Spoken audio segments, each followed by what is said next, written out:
Hey there, Sleepy Wasteland wanderers. Tonight, we're diving into the haunting beauty of the Fallout universe, where broken cities whisper forgotten stories, and every shadow hides a tale of survival. I'll be your guide through these glowing ruins, sharing quiet moments of hope, resilience, and the eerie calm of a world long gone. Welcome, fellow wanderer of the broken continent, to a long and unhurried journey across the map of what was once the United States of America, not the map that exists now, with its craters and its contaminated watersheds, and its borders drawn by the reach of factions rather than the decisions of legislatures, but the map that used to exist, with its state lines and its city names, and its particular way of dividing the land into categories that the bombs rendered simultaneously meaningless and permanent. Tonight, we travel from the Pacific coast to the Atlantic, from the frozen north to the Gulf, tracing the specific fates of specific places, what the Great War made of each piece of a continent, and what the people who survived in those pieces made of what remained. Let your breathing slow. The journey is long, and there is no urgency in it. Simply let the landscape move through you, state by state, ruin by ruin, settlement by settlement, as the broken world turns slowly beneath the unchanging sky. Section 2, the West Coast, California, and the cradle of post-war civilization. To understand what happened to the United States after the Great War, it is necessary to begin in California, not because California's fate was more dramatic or more comprehensively documented than that of any other state, though it is, in fact, the most thoroughly documented region in the Fallout world's available history, but because California was where the post-war world's most ambitious project of reconstruction began, and because the specific character of that reconstruction was shaped by the specific character of what the bombs had left behind in the specific geography of the Pacific coast. The western edge of the continent absorbed its share of the exchange's strikes, the major population centers, the military installations, the industrial infrastructure that had made California one of the wealthiest and most strategically significant states in the pre-war Union, but it absorbed them in a landscape whose specific geography, whose varied terrain of desert and valley and mountain and coast, had produced a diversity of environmental conditions that meant the difference between a strike on Los Angeles and a strike on the Central Valley was not simply a matter of distance, but of ecology, of the specific biological and physical environments that radiation encountered and transformed in each location. What emerged from this specific combination of destruction and diversity was not a uniform wasteland, but a varied one, a western landscape whose post-war character reflected the pre-war character of the land it had been, as all post-war landscapes reflect what they were before the bombs rewrote them. Los Angeles, which the post-war world's inhabitants came to know as the Boneyard, had been among the most extensively struck of California's cities, and the ruins it produced were ruins of a particular kind, the sprawling, low-density ruins of a pre-war city that had organized itself horizontally rather than vertically, spreading across the coastal basin in neighborhoods whose specific pre-war characters survived into the post-war period in the specific forms that the gangs and factions and scavenger communities that had established themselves in the ruins chose to inhabit. The Boneyard was not a ruin that resembled the ruined downtowns of denser cities, where the collapse of tall buildings had created the specific landscape of collapsed concrete and exposed steel that the post-war world's photographs, where any survived, had documented. It was a ruin that resembled what Los Angeles had always been, a collection of distinct neighborhoods, each with its own character, connected by the ruined infrastructure of a city whose primary organizing principle had been the automobile and the road, both of which had ceased to function as organizing principles in a world where the fuel that had powered the automobile was gone and the road that had connected the neighborhoods was contested terrain rather than public infrastructure. The gangs that organized the Boneyard's post-war political geography, the Blades, the Rippers, the Skulls, and the others whose territories organized the specific ruins of specific neighborhoods into something resembling a political map, were not simply criminal enterprises in the pre-war sense of organized groups that operated outside the law. They were, in the absence of any functioning law, the primary form of social organization available in the specific conditions of the boneyard's ruins, their territories providing the functional equivalent of community governance in a context where no legitimate governance existed. The specific characters they had developed, the Blades, with their particular martial culture, the Rippers, with their weapons and their territory, reflected the specific resources and the specific histories of the ruins in which they had established themselves. Each faction's character, as much a product of its environment as the environment's character was a product of the faction's activity. The followers of the apocalypse, who had established themselves in the ruins of the Los Angeles Public Library, represented a different model of post-war organization, one organized around the preservation and distribution of knowledge, rather than around the control of territory and the acquisition of resources through force. The choice of the library as their headquarters was not incidental, but expressive. The followers had identified in the preservation of written knowledge the most fundamental prerequisite for the reconstruction of the civilization the bombs had destroyed. And the library's specific physical resources, its vast collection of pre-war texts, its architectural solidity, its symbolic significance as a repository of collective memory, made it the ideal physical expression of their institutional purpose. The followers who worked within the library were not simply scholars maintaining a collection for its own sake. They were people who had concluded that the most meaningful contribution they could make to the post-war world was the specific work of keeping the knowledge of the pre-war world accessible to the people of the post-war one, and whose organizational energy was directed toward the application of that knowledge to the specific medical and social needs of the communities they encountered. The cathedral, the master's headquarters, constructed within the ruins of a pre-war cathedral and organized around the specific theological and ideological project that Richard Fontaine's FEV Altered Intelligence had developed from his particular reading of the Rose de Vruna. Post-war world's situation represented the specific horror of a Los Angeles that had produced not simply the improvised social organizations of survival, but a comprehensive ideological project for the remaking of humanity, organized from within the most architecturally significant ruins of the civilization it intended to replace. The master's use of a cathedral, a pre-war space organized around the specific human need for meaning and transcendence, as the headquarters for his own alternative program of transcendence, was not coincidental, but expressive of the specific character of his project,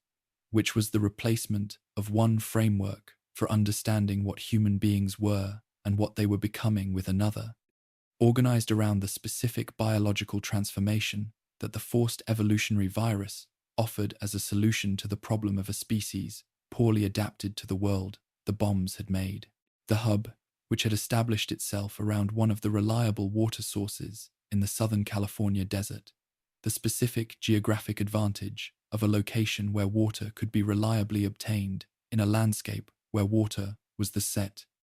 scarcest and most fundamental of all necessities, had become the commercial center of the early post-war West Coast through the operation of the most basic economic logic available. Where water was available, people gathered. Where people gathered, trade became possible. Where trade became possible, the infrastructure of commerce, the merchants and the guards and the administrators and the record keepers assembled itself around the specific activity of exchange, not through any deliberate design, but through the accumulation of individual decisions that the availability of a resource made rational. The water merchants who organized the hub's early economy had not set out to create a civilization. They had set out to control a water source and to profit from that control. And the civilization had followed from the specific logic of people doing the specific things that the specific conditions of their situation made advantageous. Harold, The unique case whose FEV exposure at Mariposa had produced a transformation unlike any other documented in the wasteland, not the super mutant's comprehensive restructuring, not the ghoul's radiation-mediated adaptation, but something that had no category and required no category because it was simply Harold, with his specific history and his specific humor and his specific relationship to the tree that had begun to grow from his skull, had his own history in the hub's early period, a presence in the commercial landscape of the early post-war West Coast that connected the city's economic life to the broader biological history of what the Mariposa vats and the pre-war virus program had done to the people who had passed through them. Harold's wandering his decades of movement through the California wasteland and beyond, his specific encounters with the communities and the creatures and the extraordinary individuals of the post-war world constituted a kind of living chronicle of the post-war West, a perspective on its development that was available to no one else, because no one else had been both present from its earliest period and physically capable of sustaining the presence across the time required to observe its development. Shady Sands, founded by the vault dwellers of Vault 15 who had emerged from their facility carrying the specific resources and the specific cultural memory that the Vault program had provided the seeds, the knowledge of agriculture, the institutional memory of pre-war American democratic governance, was the seed from which the new California Republic eventually grew. The specific trajectory of this growth was not predetermined by the quality of the founders' intentions or the strength of their initial vision, though both the intentions and the vision were genuine and significant. It was shaped by the specific conditions of the California wasteland's early decades, by the threats and the opportunities, and the gradual accumulation of the social capital and the institutional capacity that allowed a small, agricultural settlement to develop, first into a stable community, then into a community capable of forming relationships with other communities, and then, through the specific mechanism of those relationships generating the need for shared governance, into the rudiments of a political entity that would eventually grow large enough to call itself a republic. The new California Republic that the decades of this development produced was, by the time of the events of New Vegas, the most complex political entity in the post-war world, a democratic republic with a Senate whose members represented regional interests that frequently conflicted with one another, an elected president whose authority was contested by the institutional interests of the factions that the republic's growth had generated, a professional military that was simultaneously the most capable force in the Western wasteland, and a military stretched far beyond the resources available to sustain it at the scale its commitments required, and an economy that had developed enough internal differentiation to produce the wealth concentrations and the class conflicts and the political corruption that every complex market economy in human history had eventually generated. The ordinary NCR citizen who lived within this system, the farmer in the boneyard whose crop prices were set by trading companies with Senate connections, the soldier from Reading who had enlisted because the Republic's military offered steady pay in a world that did not overflow with alternatives, the shopkeeper in what had been Shady Sands who paid taxes and received roads and law enforcement and did not fully understand the military campaigns that consumed the revenue those taxes generated, inhabited the Republic's institutional framework, as most people in most political systems inhabit the systems that govern them, without detailed engagement with the mechanisms and without the particular clarity about the contradictions that only becomes available to those who stand outside. The Mariposa military base, whose pre-war function as the primary test site for the forced evolutionary virus, had continued in the post-war period through the operation of vats that ran without supervision for 2 centuries, was the origin point of the super mutant presence that organized so much of the California wasteland's factional landscape. The master's discovery of Mariposa and his recognition of what the vats could do, his understanding, shaped by the FEV's own effects on his intelligence,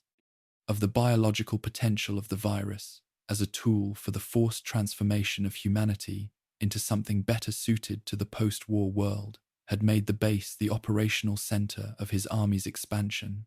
and the specific character of the Mariposa FEV strain had shaped the specific character of the supermutant population that expansion produced. By the time of the first game's events, Mariposa's VATs had been operating for over a century and a half, without the scientific oversight that had originally constrained them, incorporating the radiation of the surrounding environment into the virus's own biological structure and producing a strain that was as much a post-war creation as a pre-war one. San Francisco had survived the Great War with less comprehensive strike damage than Los Angeles. Its specific geography, the bay, the hills,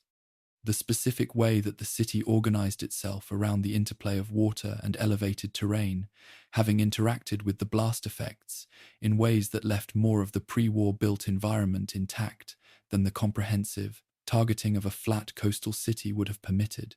The Shi, who had established themselves in the ruins of the city's Chinatown district, were among the most culturally distinctive of the California wastelands post-war communities, a population that had descended from Mojave, the crew of a Chinese submarine whose captain, recognizing that the China to which he might have returned had ceased to exist in any form that recognized his vessel's loyalty or could offer a home to his crew, had made the decision to remain in the American harbor where they had found themselves when the bombs fell. 2 centuries of descent from that decision had produced a community whose identity was organized simultaneously around Chinese cultural heritage, the specific maritime tradition of its founding crew, and the particular synthesis that isolation in a specific place for a specific duration of time produces in any community whose founding circumstances are unusual enough to become the organizing mythology of everything that follows. The Herbologists, the pre-war religious organization that had also established itself in post-war San Francisco, represented the specific survival of a pre-war institutional form into the post-war period. Their organization's specific design for committed and self-sustaining communal life, having provided, in the post-war context, the institutional resilience that the specific demands of post-war existence required of any organization hoping to maintain continuity across decades of catastrophe. Their theology, organized around the specific concepts of alien origin and technological transcendence that the pre-war organization had developed, had not been significantly updated by the fact of the Great War and its aftermath, a testament to the institutional capacity of religious organizations to maintain the coherence of their frameworks through encounters with evidence that might have required revision. Vault City, established by the inhabitants of Vault 8 following their emergence with a functioning GEC and the specific advantages of a well-administered vault, represented the most technologically sophisticated settlement in the California wasteland, a community whose access to pre-war medical technology, clean water, and a standard of living that the surrounding wasteland could not approach had produced a specific form of social organization, the fortress of relative abundance in a landscape of general scarcity, organized around the control of access to that abundance as the primary mechanism of its social differentiation. The citizenship system that Vault City had developed, the specific distinction between citizens with full access to the community's resources and the non-citizen outsiders who could access those resources only within the specific limitations that the city's administrative policies permitted, expressed the particular political philosophy that technological advantage, in the absence of any democratic accountability extending beyond the advantaged community, tends to produce, which is the philosophy of the community as a resource to be managed for the benefit of its established members, rather than as a human collective whose obligations extend to the full range of people whose lives it affects. New Reno, which had survived the Great War relatively intact, and which had been organized by the crime families that would define its post-war character almost immediately after the bombing, represented the specific form that urban organization took in the absence of legitimate governance, when the specific human infrastructure of organized crime, the organizational capacity, the enforcement mechanisms, The economic sophistication of illegal enterprise was available to fill the vacuum. The Salvatores, the Mordinos, the Wrights, and the bishops had organized New Reno's economic and social life through the familiar structures of pre-war criminal organization applied to the specific resources and the specific geography of the post-war Nevada borderlands, producing a city whose surface appearance of functional urban life, the casinos, the merchants, the visible commerce, concealed the specific form of governance that maintained it, which was governance through the credible threat of violence, maintained by organizations whose primary loyalty was to their own institutional interests, rather than to the welfare of the community their dominance organized. By the time of the events of New Vegas, California was the most developed region in the documented post-war world, the heartland of a democratic republic that had achieved sufficient institutional complexity to have generated all the problems that institutional complexity generates, the agricultural and economic center of the most ambitious reconstruction project the post-war world had produced, a landscape whose post-war communities had been building for long enough that the distinction between what was built and what had always been there was no longer immediately apparent to people who had been born into the built world, rather than having built it themselves. The specific quality of this achievement, its genuine significance as evidence that the social instinct to build something more than survival permits had not been destroyed, along with everything else the bombs had destroyed, combined with the specific costs that building something this complex, at this scale, in these conditions, had imposed on everyone involved, was the quality that California's post-war history most completely expressed. Not triumphant reconstruction, not failed reconstruction, something in between, and therefore something honest, a civilization in process, carrying within itself the evidence of both what it had managed to achieve and what it had not yet found a way to address. Moving forward into whatever came next, with the imperfect and genuinely remarkable momentum of something that was, against considerable odds, still moving. Section 3 Nevada, the Mojave, the dam, and the city that never went dark. If California represents the post-war world's most ambitious collective project, the gradual, costly, imperfect reconstruction of democratic civilization from the raw materials of catastrophe, then Nevada represents something different, and in certain respects, more philosophically troubling, the post-war world's most ambitious individual project, the expression of a single intelligence's determination to manage the apocalypse on its own terms, and to emerge from it with something recognizable as civilization intact, not through the slow accumulation of community and consensus, but through the specific application of one person's extraordinary capability to the specific problem of preservation before the catastrophe, rather than reconstruction after it. Robert Edwin House had looked at the same approaching disaster that the pre-war world's governments and institutions had seen, and had arrived at conclusions they had not arrived at,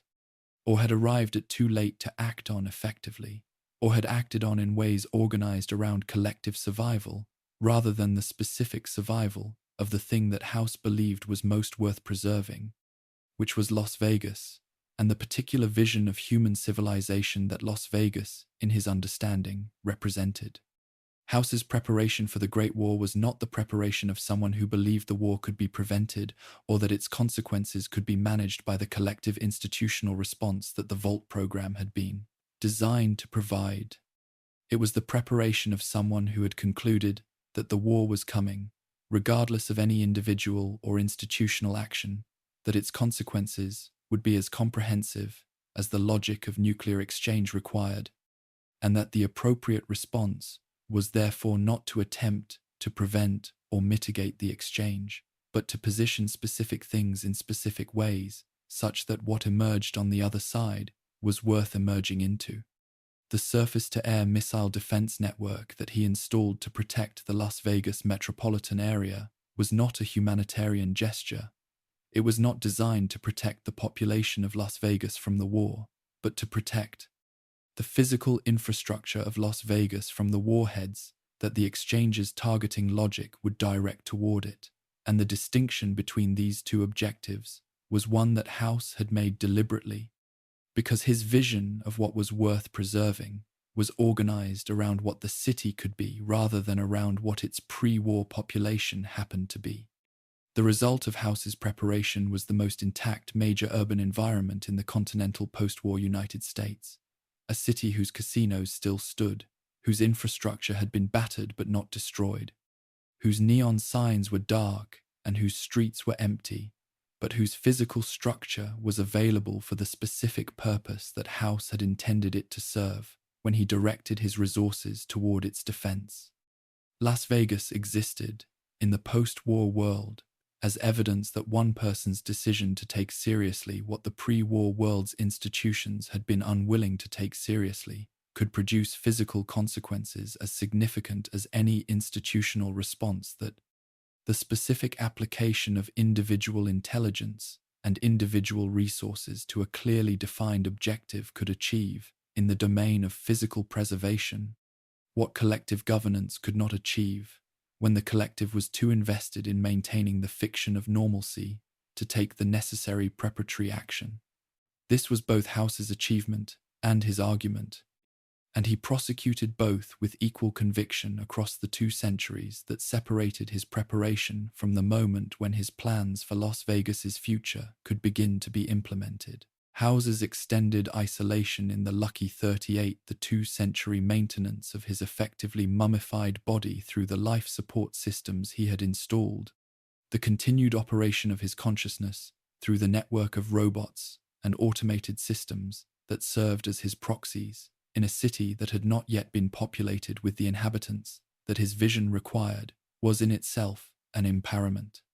Extraordinary act of individual persistence, comparable in certain respects to the persistence of the intelligent ghouls who had survived the bombing and the subsequent centuries through biological transformation, but different in that House's survival was engineered rather than biological, a technological solution to the problem of mortality applied by someone who had understood the problem in the same terms in which he had understood every other problem he had faced. The Lucky 38, which stood at the center of the Strip as the most visible physical expression of House's continued presence and authority,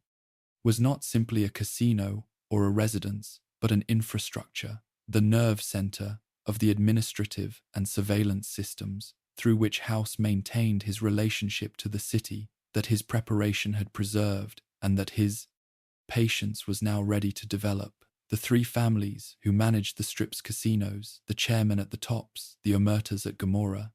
the White Gloves at the Ultra Luxe, were not the inheritors of a pre-war casino tradition, but the creations of House's specific vision for what the Strip's social organization should look like. They had been tribals before House's recruitment,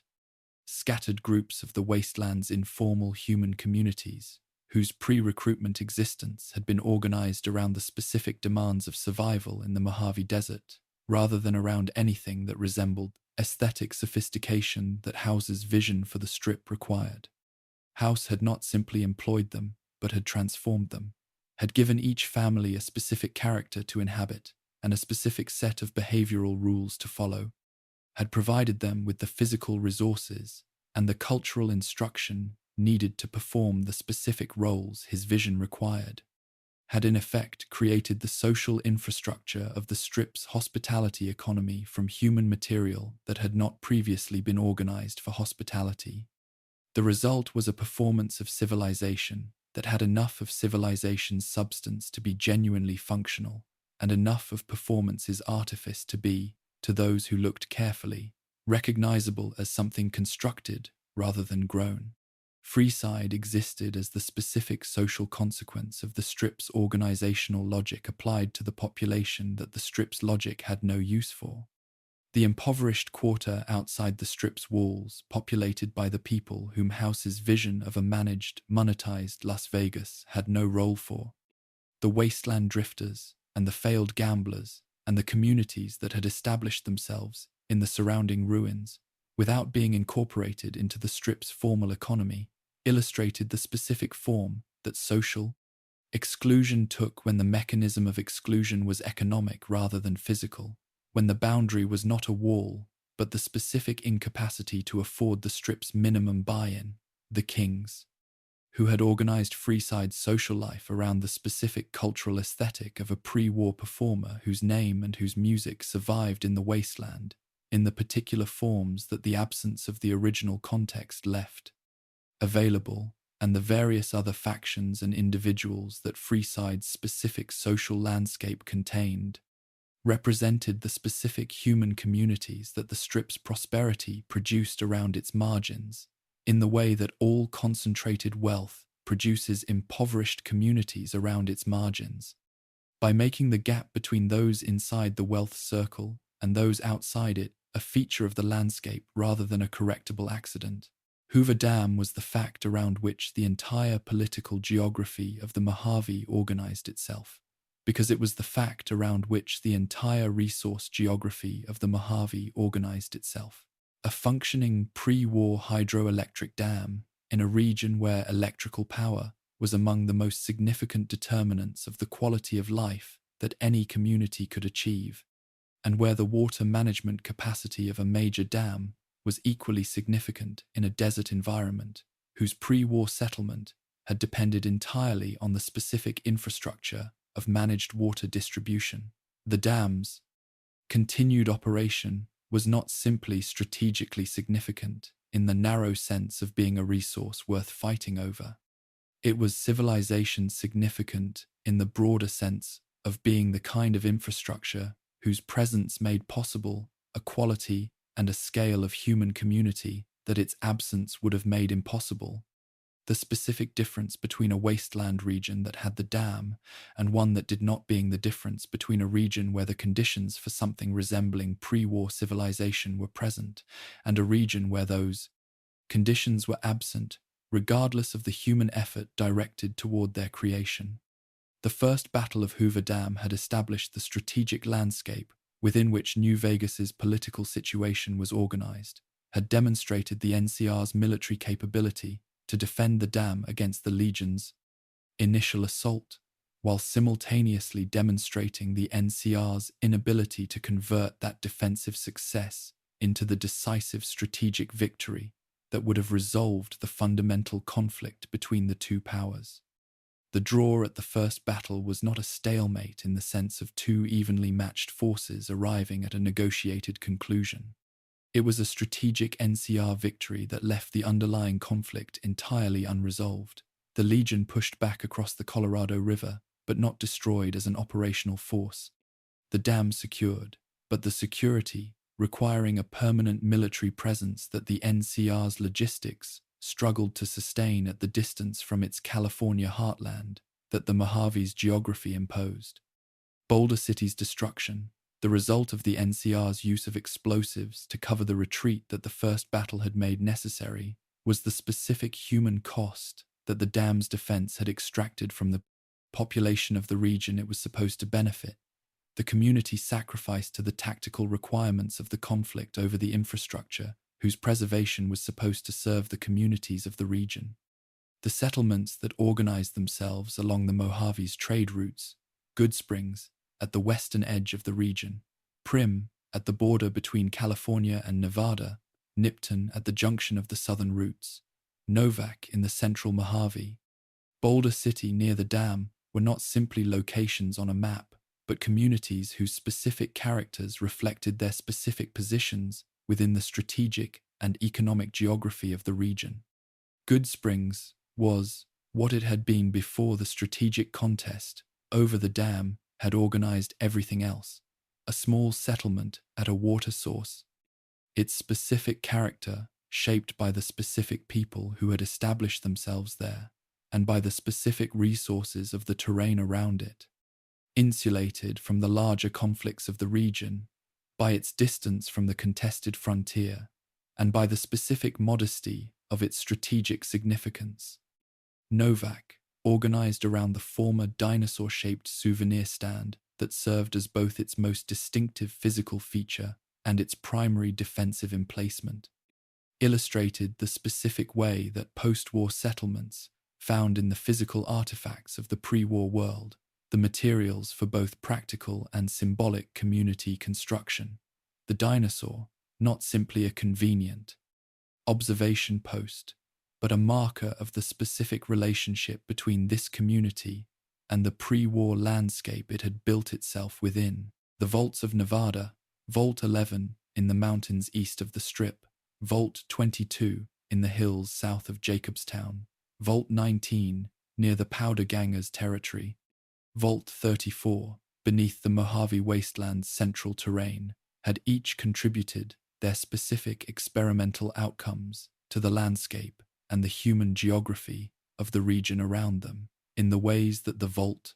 program's designs, once set in motion, continued to produce consequences regardless of the intentions or the survival of the institution that had designed them. Vault 11's election system had produced, in the generations of its operation, a specific community whose psychological formation around the normalization of annual sacrifice had distributed itself into the wasteland through the survivors who eventually emerged from it, each carrying the specific moral formation of a person who had participated in the routinization of atrocity and who was required to rebuild an identity in the wasteland's open landscape in the absence of the institutional framework, within which that participation had seemed, however inadequately, to make a certain kind of sense. Vault 34's specific experimental design, the provision to its inhabitants of unrestricted access to an enormous armory of weapons and ammunition, had produced the specific social dynamics of a community, organized around the most immediate form of power available in a sealed environment where conventional governance lacked the monopoly on legitimate violence that conventional governance normally maintains, and the ghoul community that had survived the resulting conflict had carried into the surrounding wasteland the specific biological and psychological formation of people who had lived through exactly the kind of complete social collapse that unrestricted access to lethal force in a confined space produces. Section 4. The Pacific Northwest and the Mountain West, Oregon, Washington, Idaho, Montana, and Wyoming. The states of the Pacific Northwest and the mountain interior occupy a specific position in any accounting of what the Great War did to the United States that is different from the position occupied by the more extensively documented regions of California, Nevada, the Capital Wasteland, and the Commonwealth. They are not undocumented in the sense of being absent from the setting's world-building. The Pacific Northwest's geography, its ecology, and its strategic significance in the pre-war world all inform the logic of what the post-war world found there, but they are less directly narrated, less thoroughly mapped in the specific sense of having been the settings for the games and the expansions that have provided the most granular documentation of specific locations, specific communities, and specific individuals. To engage with these states honestly is to engage with the limits of what the available record provides, while remaining faithful to what the logic of the setting, the geography of the region, and the specific fragments of canonical information that do exist allow us to responsibly infer. This is not a less honest form of engagement than the direct documentation of the more extensively narrated regions. It is a different kind of honesty. The honesty of acknowledging what is known and what is inferred, and treating the distinction between them as meaningful rather than as an obstacle to a more confident account. Washington State, whose pre-war geography organized itself around the specific combination of the Cascades and the Olympics and the Puget Sound that made the western part of the state one of the most ecologically distinctive environments in North America, would have absorbed strikes whose targeting logic was determined by the specific military and industrial significance of the Seattle metropolitan area and the various naval and air installations concentrated in the region. The Puget Sound's significance as a naval base, the submarine facilities at Bangor, the naval station at Bremerton, the various other military installations that the Sound's geography made valuable for exactly the strategic reasons that made them targets, would have drawn strikes that the surrounding civilian landscape absorbed in the fastler specific patterns that proximity to multiple detonation points produces, each community's specific fate determined by its specific position in relation to the strike's distribution across the region, rather than by any property of the community itself. The forests of western Washington, the temperate rainforest that the specific combination of the Pacific's maritime influence and the Cascades' rain shadow had produced, among the most biologically productive terrestrial environments in North America, in terms of the sheer biomass they supported, would have provided a substrate for the radiation-driven ecological transformation that the post-war world produced everywhere. It applied the specific pressure of sustained ionizing radiation to sufficiently diverse biological material. The specific organisms of the Pacific Northwest's forest ecology, the Douglas fir and the Sitka spruce and the western red cedar, the elk and the Roosevelt elk and the black-tailed deer and the black bear, would have undergone the same generational transformation that every other regional ecology underwent. The specific characters of their mutations reflecting the specific characters of their pre-war biology subjected to the consistent pressure of radiation-accelerated selection. The Yao Guai of the Pacific Northwest's forests would have been the Yao Guai of a rainforest rather than a desert, shaped by the specific demands of a dense vegetated environment, rather than the open terrain of the Mojave.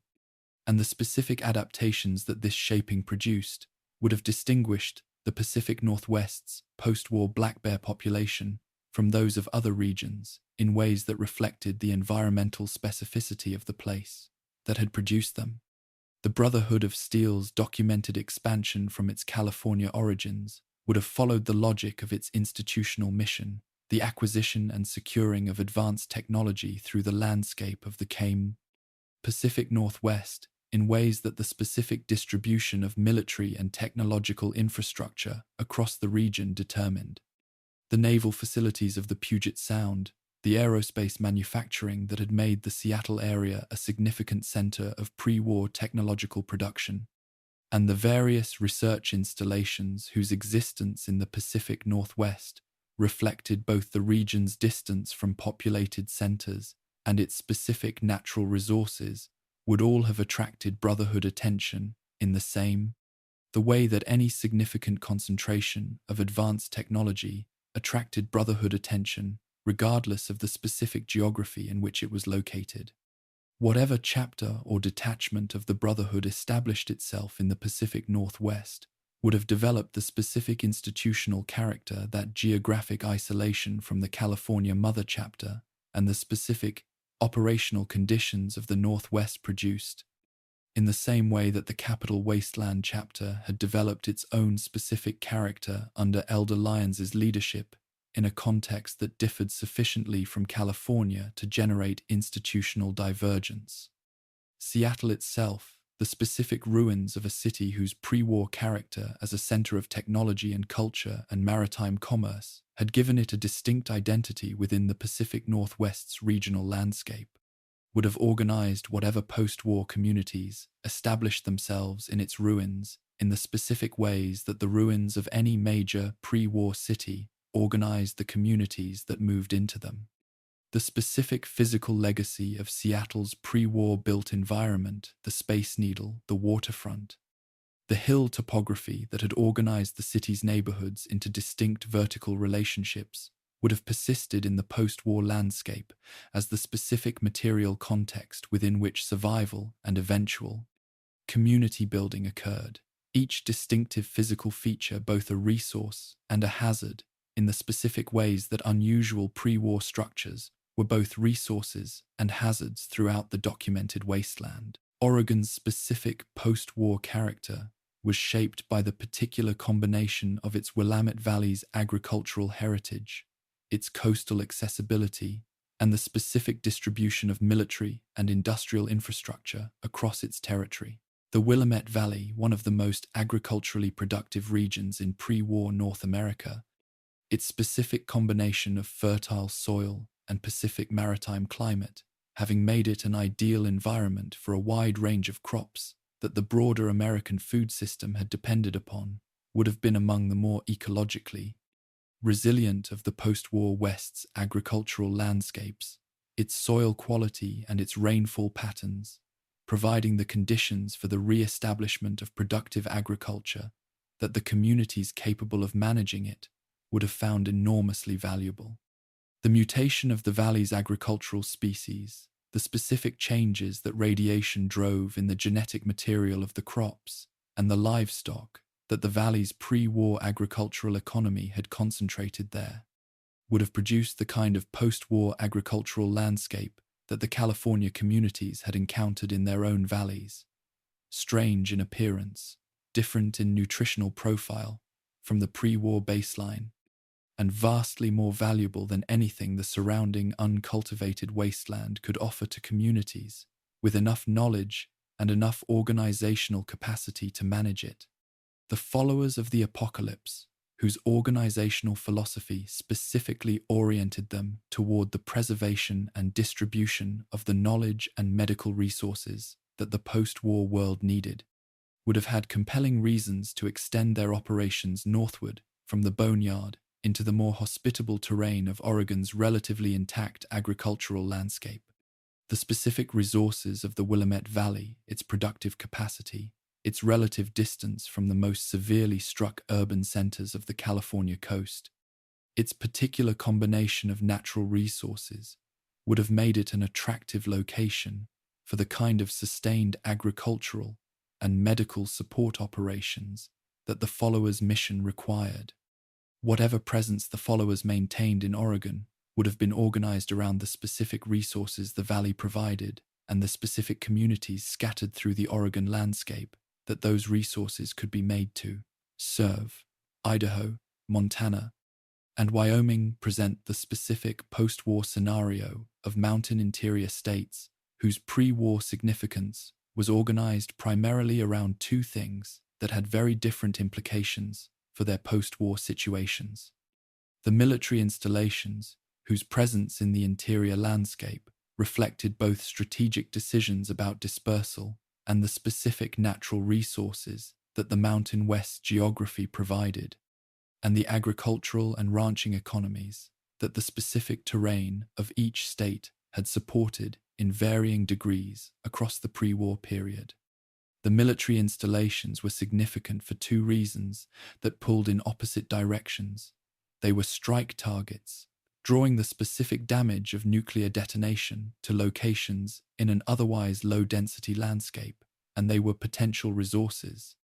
Their physical infrastructure and the specific technologies they had housed, representing both the legacy of the pre-war military-industrial complex and the specific hazards of that legacy operating in the absence of the oversight that had originally contained it. The missile fields of Montana and Wyoming represented the most specific and the most consequential of the military installations concentrated in the mountain interior, the Minuteman ICBM silos, whose density in the northern plains. The mountain states reflected the pre-war military's strategic doctrine of dispersal, which distributed the land-based nuclear deterrent across the continental interior in ways designed to make any first strikes attempt to eliminate the entire force practically impossible. The bombs that had been launched from these silos on October 23rd had been part of the exchange itself, had been the American contribution to the mutual destruction whose total effect the surviving world was left to manage. And the silos from which they had launched were both the physical evidence of what the pre-war military had built and the specific contamination sources that the specific materials of the missile program had introduced into the local environment as the infrastructure aged and degraded in the absence of the maintenance that its continued safe operation had required. The mountains themselves, the Rockies, the Bitterroots, the Beartooths, the Wind Rivers, and the various other ranges that organized the interior Mountain West's geography into the specific pattern of valleys and passes and high terrain that had always shaped human movement through the region, provided both the natural shelter and the natural resource base that had organized mountain settlement throughout human history and continued to organize post-war settlement in the same fundamental terms: defensible terrain, water from snowmelt, the specific game animals and plant resources of mountain ecology, modified by radiation into the specific post-war variants of their pre-war forms. These were the materials from which the communities of the Mountain West built whatever they managed to build, and the specific character of each community reflected the specific character of the valley or the pass or the resource concentration around which it had organized itself. The Canadian border and the specific political legacy of the pre-war annexation added a dimension to the Mountain West's post-war situation that distinguished it from the post-war situations of states further south. Canada had been annexed in the pre-war period through the specific desperation of a resource conflict whose logic had made sovereign borders less relevant than the resources those borders enclosed, and the military occupation that had maintained the annexation against the specific resentment of the Canadian population had created a legacy of political tension that the bombs had not resolved but had simply transformed. The post-war residents of the border regions, whatever communities had survived the bombing in the northern reaches of the mountain states and the southern reaches of what had been Canada, inherited not only the environmental consequences of the Great War, but the specific social and cultural consequences of the pre-war relationship between the United States and the territory it had absorbed, a relationship whose complexity the bombing had not eliminated, but had reorganized around the specific conditions of post-war survival rather than the specific conditions of pre-war political contestation. Section 5, Alaska, the northernmost battlefield and the simulation of liberation. Alaska occupies a unique position in the Fallout world's accounting of what the Great War did to the United States of America. Unique, not because its fate was more dramatic than that of the eastern seaboard cities, or more comprehensively documented than that of the California wasteland, but because the available documentation approaches Alaska almost entirely through the specific lens of the war that was fought there, rather than through the lens of what came after. Alaska is, in the Fallout world's historical record, primarily a battlefield, the site of the Anchorage front line, whose operations defined the pre-war world's final decade of conventional military conflict, whose liberation in the months before the bombs fell was presented to the American public as the vindication of a decade of sacrifice, and whose specific tactical and technological demands drove the development of the specific military technology, the T-51B power armor, the Gauss rifle, the particular combination of cold weather operational capability and anti-stealth countermeasure technology that the wasteland subsequently inherited. What Alaska became after the bombs fell is a question that the available record approaches through inference rather than direct documentation.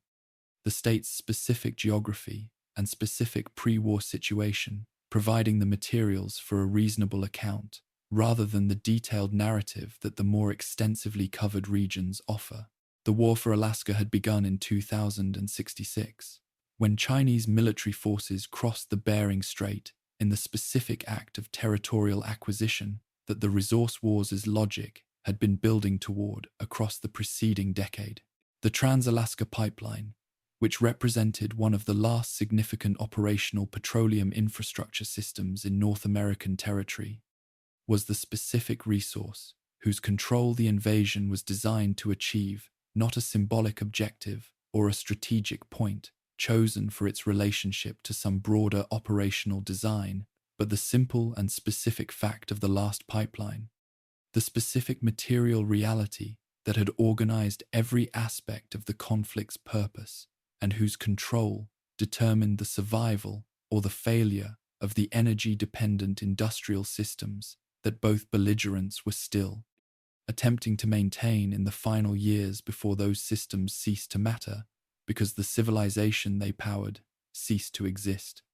The American military's response to the Chinese invasion had involved the deployment of conventional forces to the Alaskan front in conditions of extraordinary hardship, the specific combination of the Alaskan winters, severity, the difficult terrain of the territory being contested, and the Chinese military's use of stealth technology that American sensors could not reliably detect, creating operational challenges that the pre-war military had not been adequately prepared to address with the equipment available when the conflict began. The development of the T-45 power armor as a response to the specific demands of the Alaskan environment, the need for a combat platform that could maintain operational effectiveness in extreme cold while providing the protection against the kinetic and other threats that infantry combat in difficult terrain required, was the specific military technological consequence of the specific operational challenges that the Anchorage front line had presented, and the subsequent development of the T-51B as an improvement on the T-45's design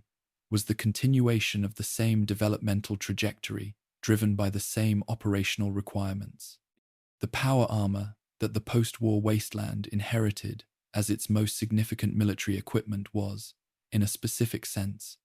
a product of Alaska, of the specific demands that the specific war fought in the specific conditions of the Alaskan winter had placed on the pre-war military-industrial complex's capacity to respond to operational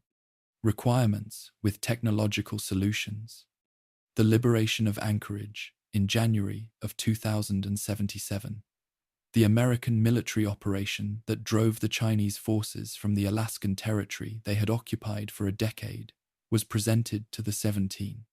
American public through the specific propaganda apparatus of a government that understood the symbolic importance of a military victory at a moment when the public's capacity for sustained optimism about the course of the resource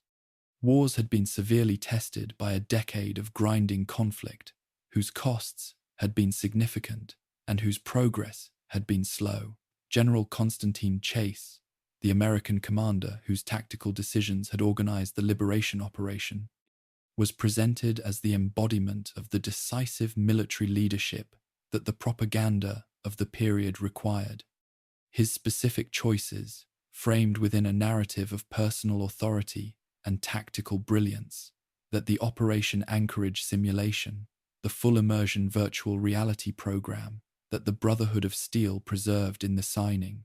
Virgo 2 satellite dish relay station in the Capital Wasteland, subsequently reproduced with the specific distortions that the propaganda framework had introduced into the historical record. The Operation Anchorage simulation was not simply a historical document about the liberation of Anchorage. It was a historical artifact, a document not about what happened, but about how what happened was presented, the specific choices made in its construction, reflecting the specific needs of the institutional and political context within which those choices had been made. The simulation's rendering of General Chase as a figure of unambiguous tactical authority, its representation of the Chinese forces as a comprehensible and beatable enemy, whose defeat was the product of American military superiority rather than the specific combination of military capability and strategic desperation that the pretentious actual campaign had involved. Its compression of a complex military operation into the specific narrative of individual heroism and decisive tactical decision that both military propaganda and entertainment media have always favored as their organizing framework. These were not the distortions of poor historical craftsmanship, but the deliberate choices of a specific representational tradition whose purposes were institutional rather than archival. The lone wanderer who entered the simulation in pursuit of the pre-war equipment that completing it would yield was engaging not with the liberation of Anchorage, but with the pre-war government's specific understanding of what the liberation of Anchorage should mean and how it should be remembered, a distinction whose significance was available only to those who understood that simulations, like all representations, tell you as much about the people who made them as about the events they represent. The specific military technology that the Operation Anchorage simulation made accessible as rewards for its completion, the T-51B power armor and the Gauss rifle that General Chase's specific equipment loadout had, Included in the simulation's representation of the Liberation Campaign was the most practically significant legacy of the Alaskan campaign for the post-war world. The specific technological achievements that the campaign's operational demands had driven the pre-war military to develop surviving into the wasteland as the most capable individual combat equipment available in the capital. Wasteland's factional conflicts. The irony that the most valuable technology in the most heavily populated post-war region of the eastern seaboard was traceable through the specific chain of military technological development to the specific operational demands of a campaign fought in the most remote and least populated region of the pre-war United States was not lost on those few post-war inhabitants who had enough historical knowledge to trace the connection, though such inhabitants were rare enough that the irony remained largely unappreciated. Alaska's post-war situation was determined by three factors whose specific combination made it unlike any other state's post-war situation. The extreme climate, the specific demands of a subarctic and Arctic environment on the organisms attempting to survive within it, demands that radiation-driven mutation would have engaged with in ways that reflected the extreme cold as clearly as the mutations of desert-adapted organisms reflected the extreme heat, organized the specific character of whatever biological transformation the post-war period worked on the Alaskan landscape. The very low pre-war population density, Alaska's enormous territory, had supported a small pre-war human population concentrated in specific urban centers like Anchorage and Fairbanks, and spread thinly across the remainder meant that whatever communities survived the bombing did so in conditions of geographic isolation more extreme than those facing survivors in any other state.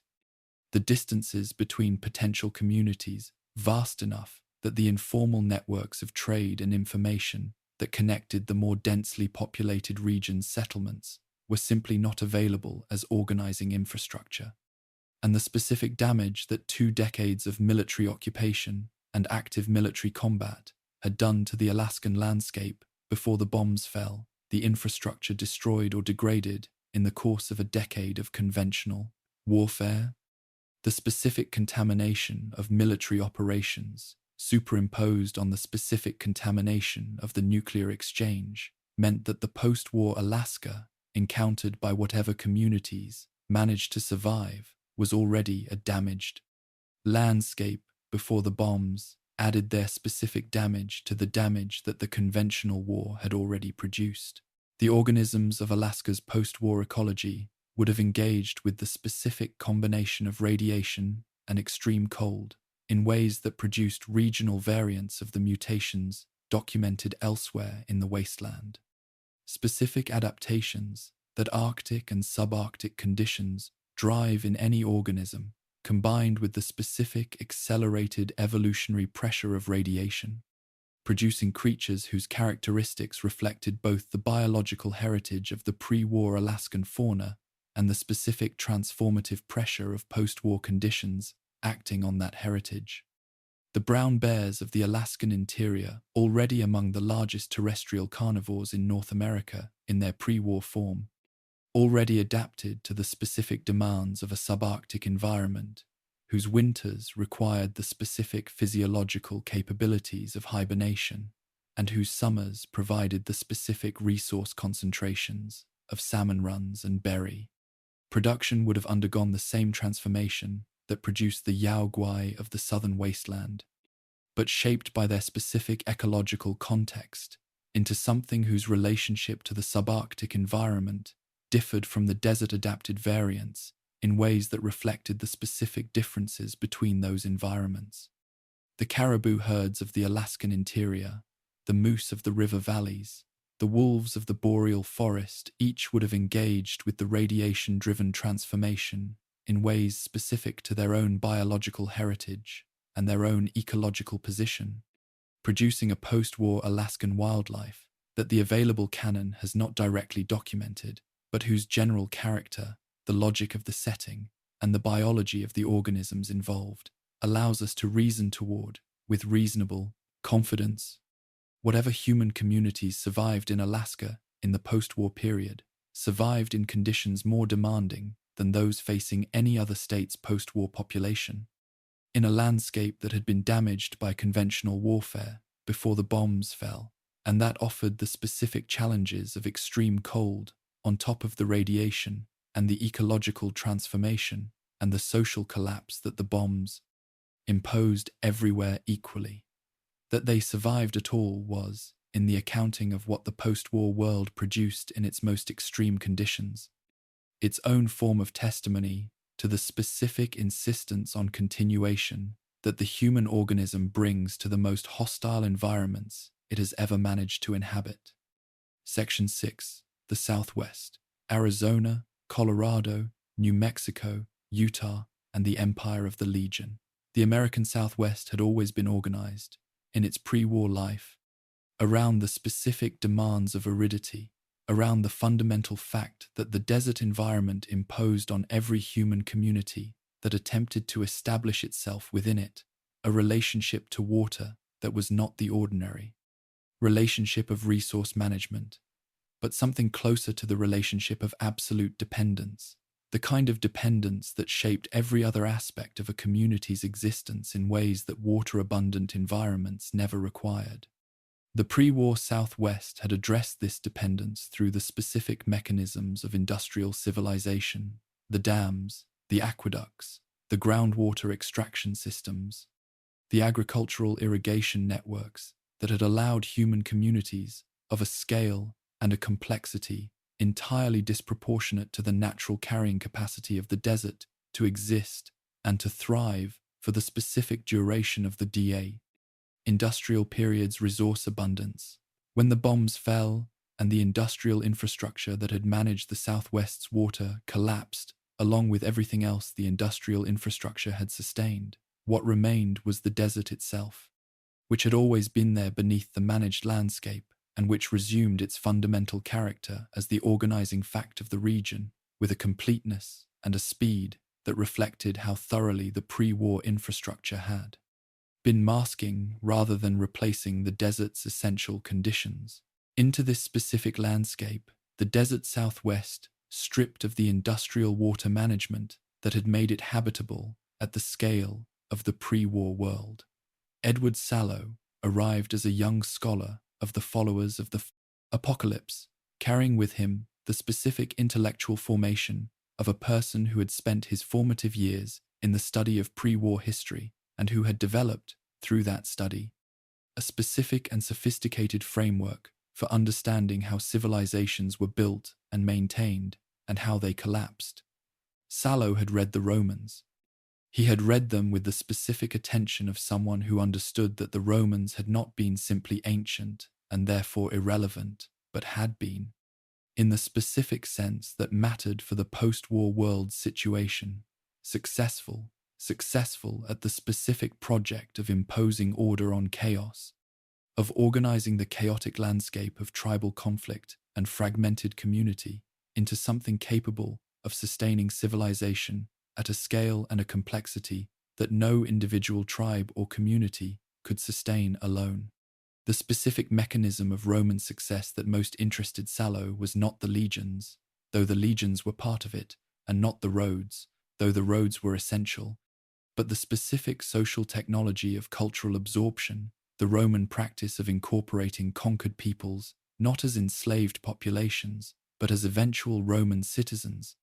their specific cultural identities subordinated to the Roman identity that the absorption created, their specific energies redirected from the specific conflicts of tribal independence toward the specific projects of imperial maintenance and expansion.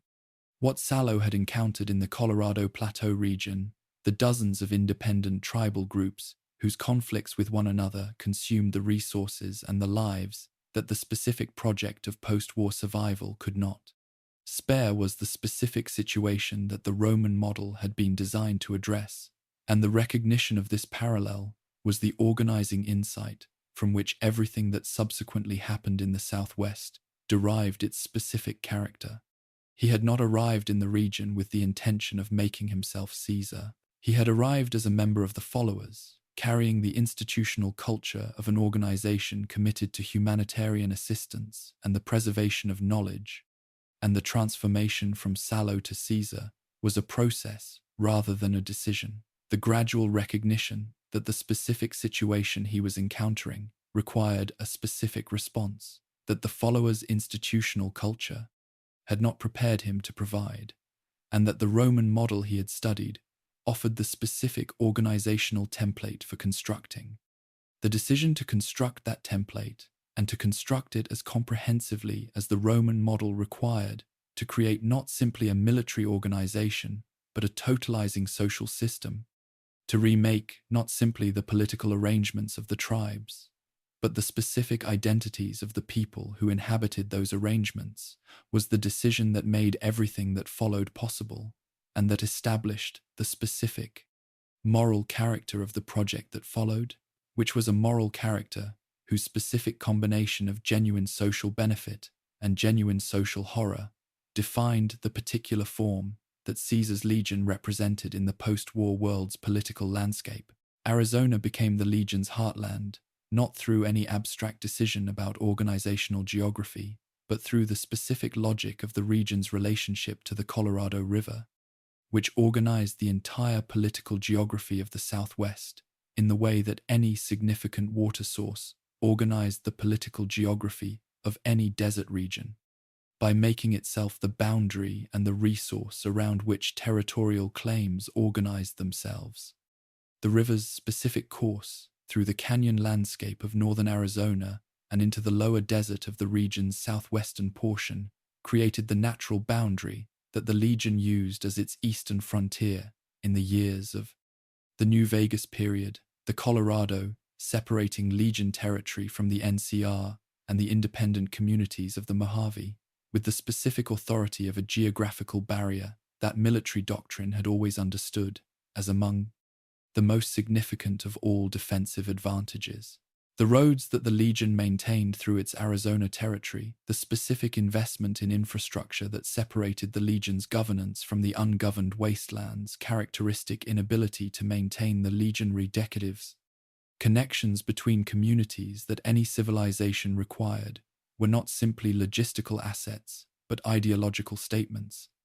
The specific physical expression of the Legion's claim to represent a form of social order superior to the chaotic arrangements of the wasteland's ungoverned regions. The specific social organization of Legion-controlled Arizona expressed the Legion's ideology in its most complete and its most costly form simultaneously.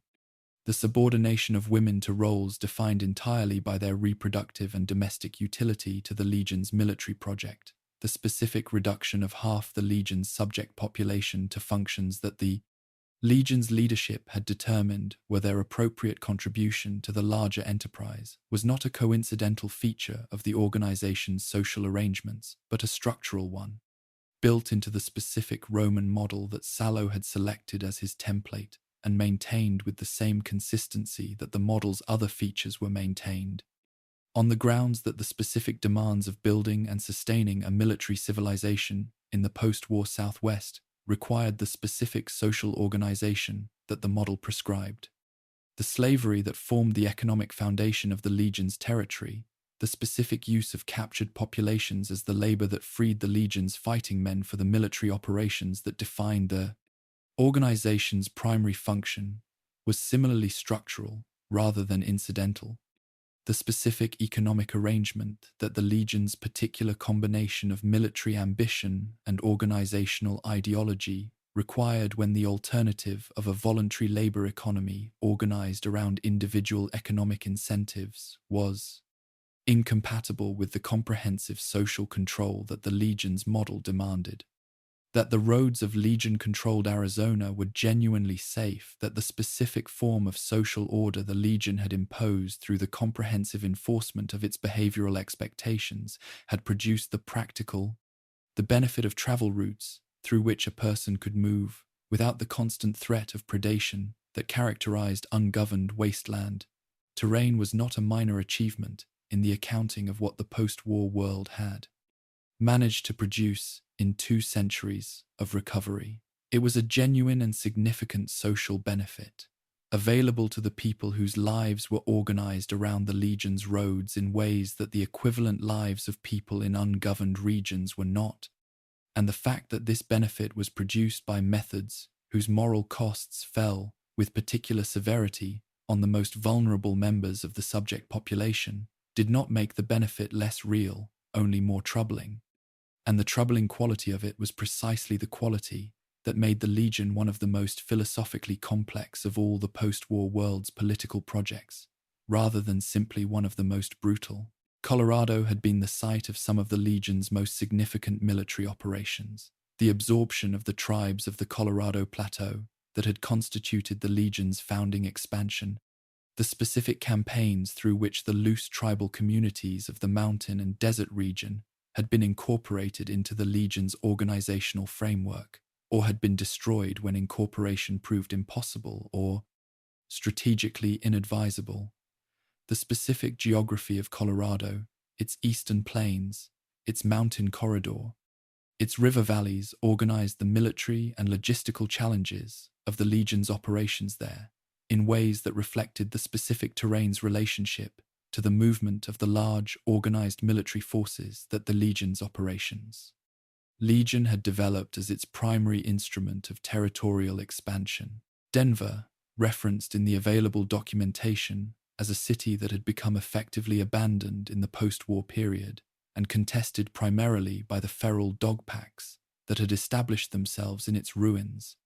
represented the specific fate of a major pre-war urban center in a region where the Legion's territorial organization had prioritized the management of rural and road territory over the specific challenge of organizing the ruins of complex pre-war urban environments whose specific character made them simultaneously significant as resource concentrations and difficult as administrative challenges. New Mexico's post-war situation was shaped by the specific combination of its significant military installation density and its particular cultural and geographic character as the state that had housed, in its pre-war life, the specific research facilities, Los Alamos, White Sands, the various other installations that the history of American nuclear weapons development had concentrated in the New Mexico landscape, where the weapons whose consequences the post-war world was managing had been originally conceived and tested. The contamination of the areas around these facilities in the post-war period would have reflected not simply the fallout of the exchange, but the specific materials and the specific research activities that the facilities had been conducting at the time of the bombing, the intersection of weapons program contamination and post-war radiation, creating a local contamination profile of specific complexity in a state whose general post-war ecological character already reflected the specific demands of a high desert environment engaged in radiation-driven transformation. Utah's post-war character was shaped by the specific combination of its Great Salt Lake, its salt flats, its canyon country, and the particular pre-war cultural identity of a state whose Mormon heritage had organized its settlement patterns and its community structures in ways that differed from those of most other Western states. The specific institutional resilience of the Mormon community, the emphasis on self-sufficiency, on food storage, on community organization and mutual aid that had characterized the pre-war Mormon communities of Utah, would have provided, in the immediate post-war period, the specific organizational advantages that prepared communities had over unprepared ones in the first terrible years of the war's aftermath. Whatever post-war communities established themselves in Utah's survivable terrain would have engaged with the specific resources of the Great Salt Lake, a body of water that was not drinkable, but that provided the specific resource of salt, one of the most valuable commodities in any pre-industrial economy, and therefore one of the most valuable commodities in the post-war world that industrialization had ceased to supply, whose extraction and trade would have organized whatever economic activity the Utah wasteland supported, in the way that salt had organized trade in every pre-industrial civilization that had access to it. The divide, located somewhere in the border region between Nevada and the southwestern states. Its precise location in the canonical geography, not definitively established, but its character as an extremely hostile, post-nuclear environment, clearly documented in the events of Lonesome Road, represented the specific form that individual actions' unintended consequences could take in the post-war world's specific conditions. The community that had existed there before the courier's unwitting delivery of the nuclear warhead detonation codes that destroyed it had been, by Ulysses's account, one of the more genuinely promising of the Mojave's nascent communities, a settlement organized around the specific, practical, and social resources that the divide's geography had made available, and that the courage and the promise, the determination of the people who had chosen it, had invested with the specific energy of a community in the early stages of building something worth building. Its destruction was not the product of malice or of strategic calculation, but of the specific character of a post-war world in which the consequences of individual actions were routinely disproportionate to the intentions behind them, in which the specific legacy of the pre-war world's weapons programs made catastrophic potential available at the scale of individual human choices in ways that the pre-war world had attempted to contain through the institutional frameworks that the bombs had destroyed, along with everything else. Section 7. Texas and the Gulf States, Florida, Louisiana, Mississippi, Alabama, Georgia, and Arkansas. The Gulf Coast states of the post-war United States occupy a position in any comprehensive accounting of what the Great War did to the continent that requires a specific kind of intellectual honesty, the honesty of engaging with what the available canon has and has not documented, while remaining attentive to what the logic of the setting, the specific geography and ecology and pre-war character of these states, and the general principles of what nuclear warfare and its aftermath do to complex human environments allow us to responsibly infer. These states are not absent from the fallout world's history in the sense of having been unaffected by the Great War. The logic of the exchange that the game's historical record describes was comprehensive enough to have touched every part of the continental United States in ways whose specific character varied by location, but whose general fact did not. They are absent in the sense of having been less directly narrated, their specific post-war histories existing in the inferential space between what the more extensively documented regions reveal about general principles and what the specific character of each state's pre-war geography and social organization suggests about how those general principles express themselves in its specific conditions. Texas presents the specific challenge of being the largest of the contiguous states, its sheer geographic scale, ensuring that any single account of its post-war fate would be inadequate to the variety of conditions that its different regions would have experienced, and one of the most internally varied in terms of its pre-war economic and ecological character. The eastern pine forests, the coastal prairies of the Gulf Shore, the limestone hill country of the central region, the Trans-Pecos Desert of the far west, the Panhandle's flat agricultural plains. These were not simply different landscapes within the same state boundary, but different ecological systems whose different biological characters would have engaged with the radiation-driven transformation of the post-war period in ways as varied as the landscapes themselves,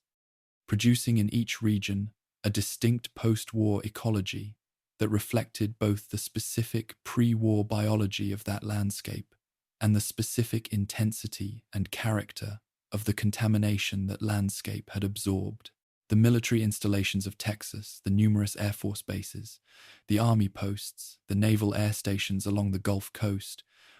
the various other installations that the pre-war military had concentrated in a state whose size and its central continental position had made it a natural location for military infrastructure, would have been among the primary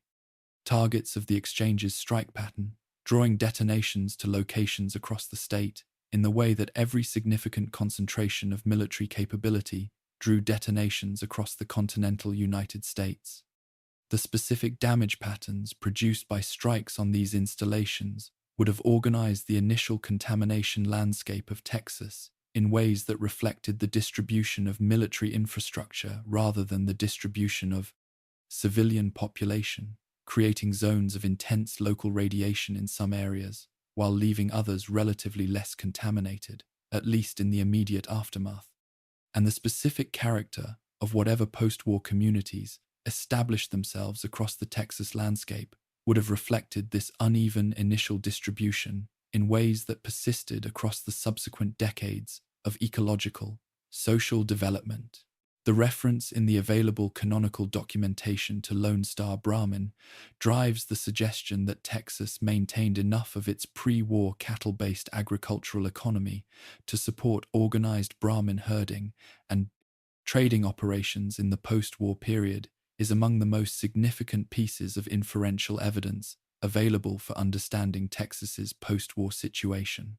The specific survival of something resembling the pre-war cattle economy into the post-war period, even in the dramatically transformed form that Brahmin herding represented relative to pre-war cattle ranching, implied a continuity of social organization and practical knowledge across the devastation of the Great War that suggested certain communities in Texas had managed the early post-war period with enough organizational coherence to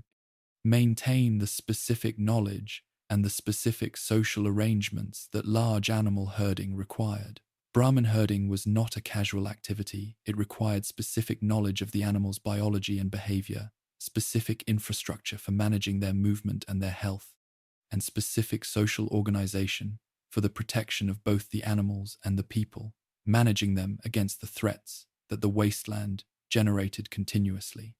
The survival of Brahmin herding in Texas therefore implied the survival of communities sophisticated enough to maintain these requirements, which implied in turn the survival of enough organizational capacity in the Texas wasteland to support the specific economic activity that Brahmin herding represented. The Gulf Coast of Texas presented a specific post-war scenario that differed in important ways from the state's inland regions. The specific combination of coastal vulnerability, petrochemical industrial heritage, and the particular biological richness of the Gulf Coast's estuarine ecology, creating a post-war landscape whose character reflected these specific pre-war features in ways that the inland desert and the Panhandle Plains could not replicate. The petrochemical industry of the Texas Gulf Coast had been, in the pre-war period, one of the most significant concentrations of chemical industrial activity in the world. The refineries and chemical plants of the Houston Ship Channel, the offshore platforms of the Gulf's shallow waters,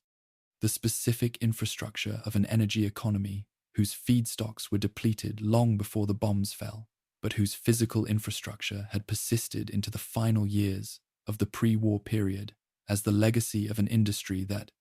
had organized an entire regional economy around its specific activities. The bombing of this infrastructure, the specific release of the specific compounds that the refineries and chemical plants had been processing or storing at the moment of detonation, would have added a chemical contamination dimension to the general radiation contamination of the Gulf Coast that the surrounding ecology would have engaged with in ways whose specific character reflected the specific chemistry of the compounds released. Florida's post-war situation was shaped by the specific combination of its subtropical climate, its dense coastal development, its significant military presence, and its particular geographic vulnerability to the kind of environmental disruption that the loss of industrial water management infrastructure produced in a state whose populated areas were concentrated in regions whose continued habitability depended on the specific systems of drainage and water control that the pre-war engineering had maintained. The subtropical climate that made Florida's pre-war environment among the most biologically productive in North America, the warm temperatures, the abundant rainfall,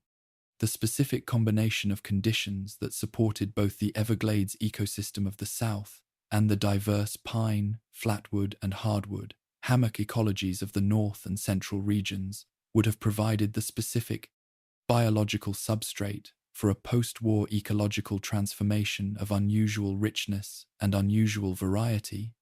The radiation-driven mutation operating on an already extraordinarily diverse biological community to produce a post-war ecology of corresponding diversity. The specific organisms of Florida's post-war ecology would have reflected the specific organisms of its pre-war ecology, engaged with radiation-driven transformation in ways that the warm, wet,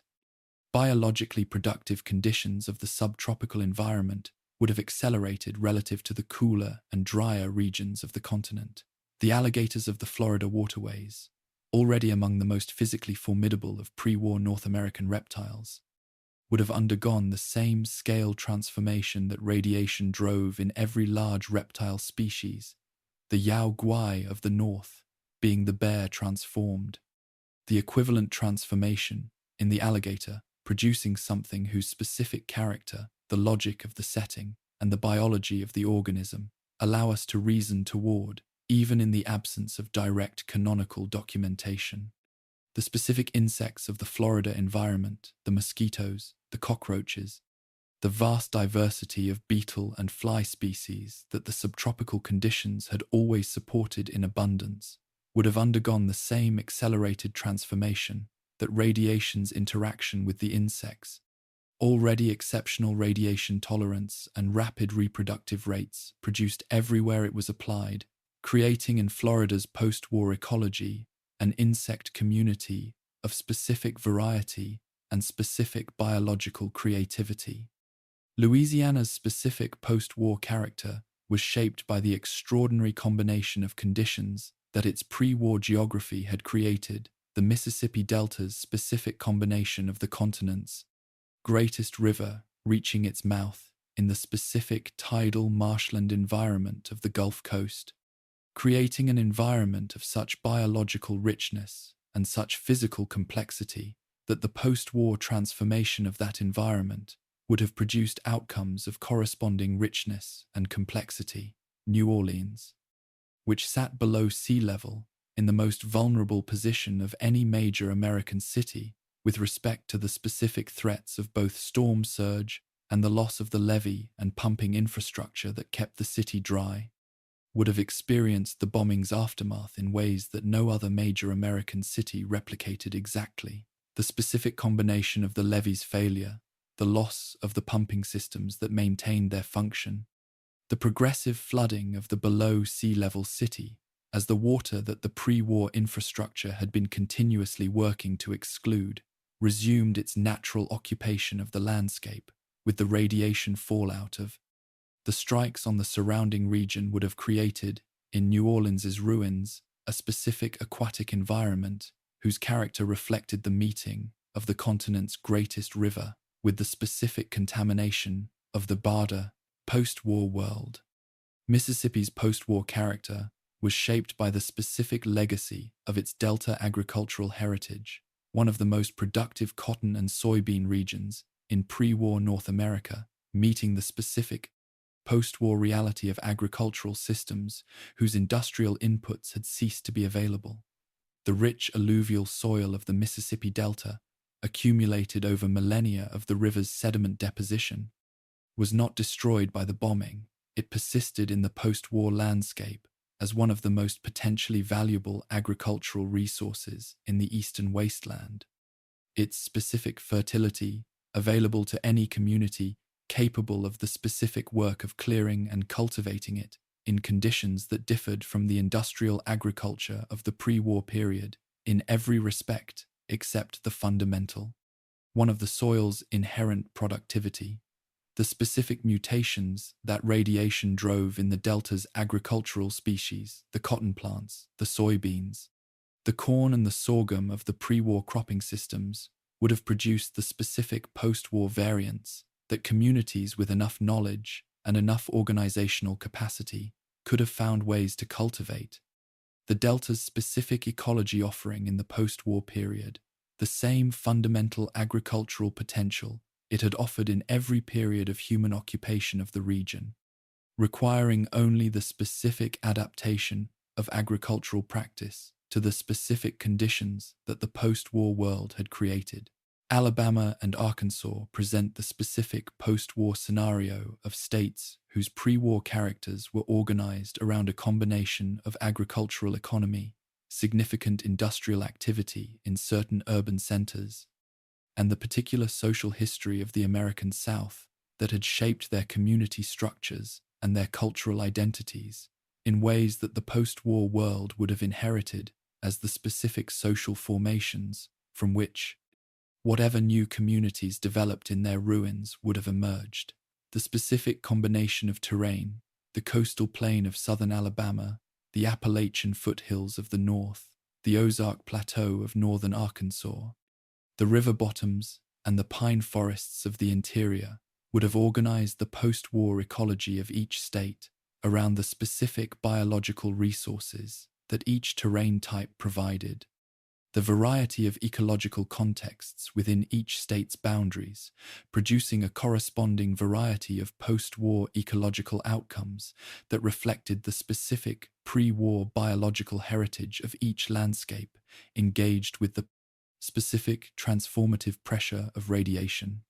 Georgia's post-war situation reflected the specific strategic significance of Atlanta as a transportation hub, its position at the center of the southeastern rail and road network, making it both a significant target and a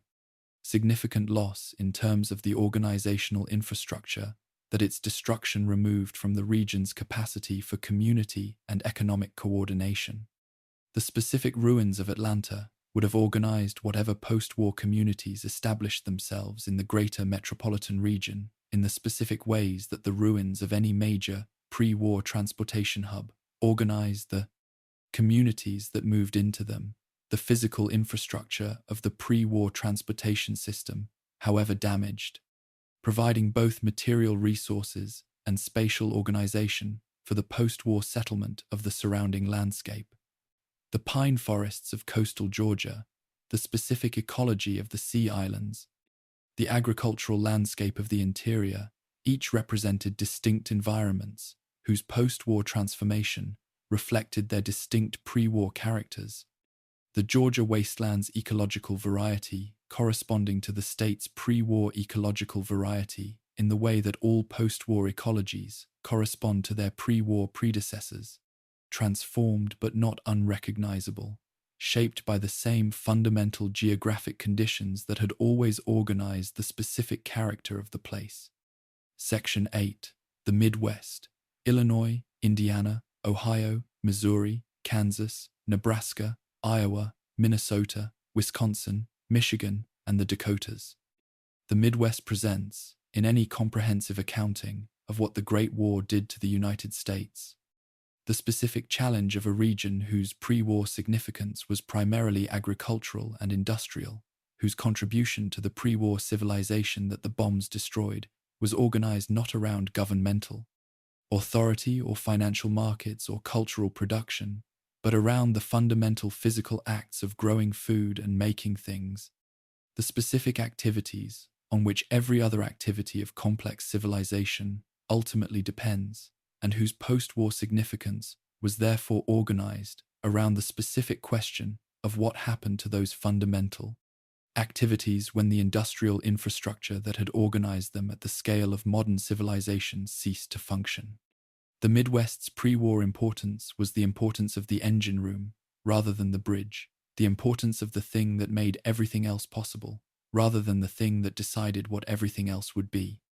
And its post-war situation was shaped by the specific consequences of the engine room's destruction in ways that differed from the consequences experienced by the regions whose pre-war importance had been of a different character. The agricultural landscape of the Midwest, the specific combination of the Great Plains grassland ecology and the more varied terrain of the eastern Midwest states that had supported, in the pre-war period,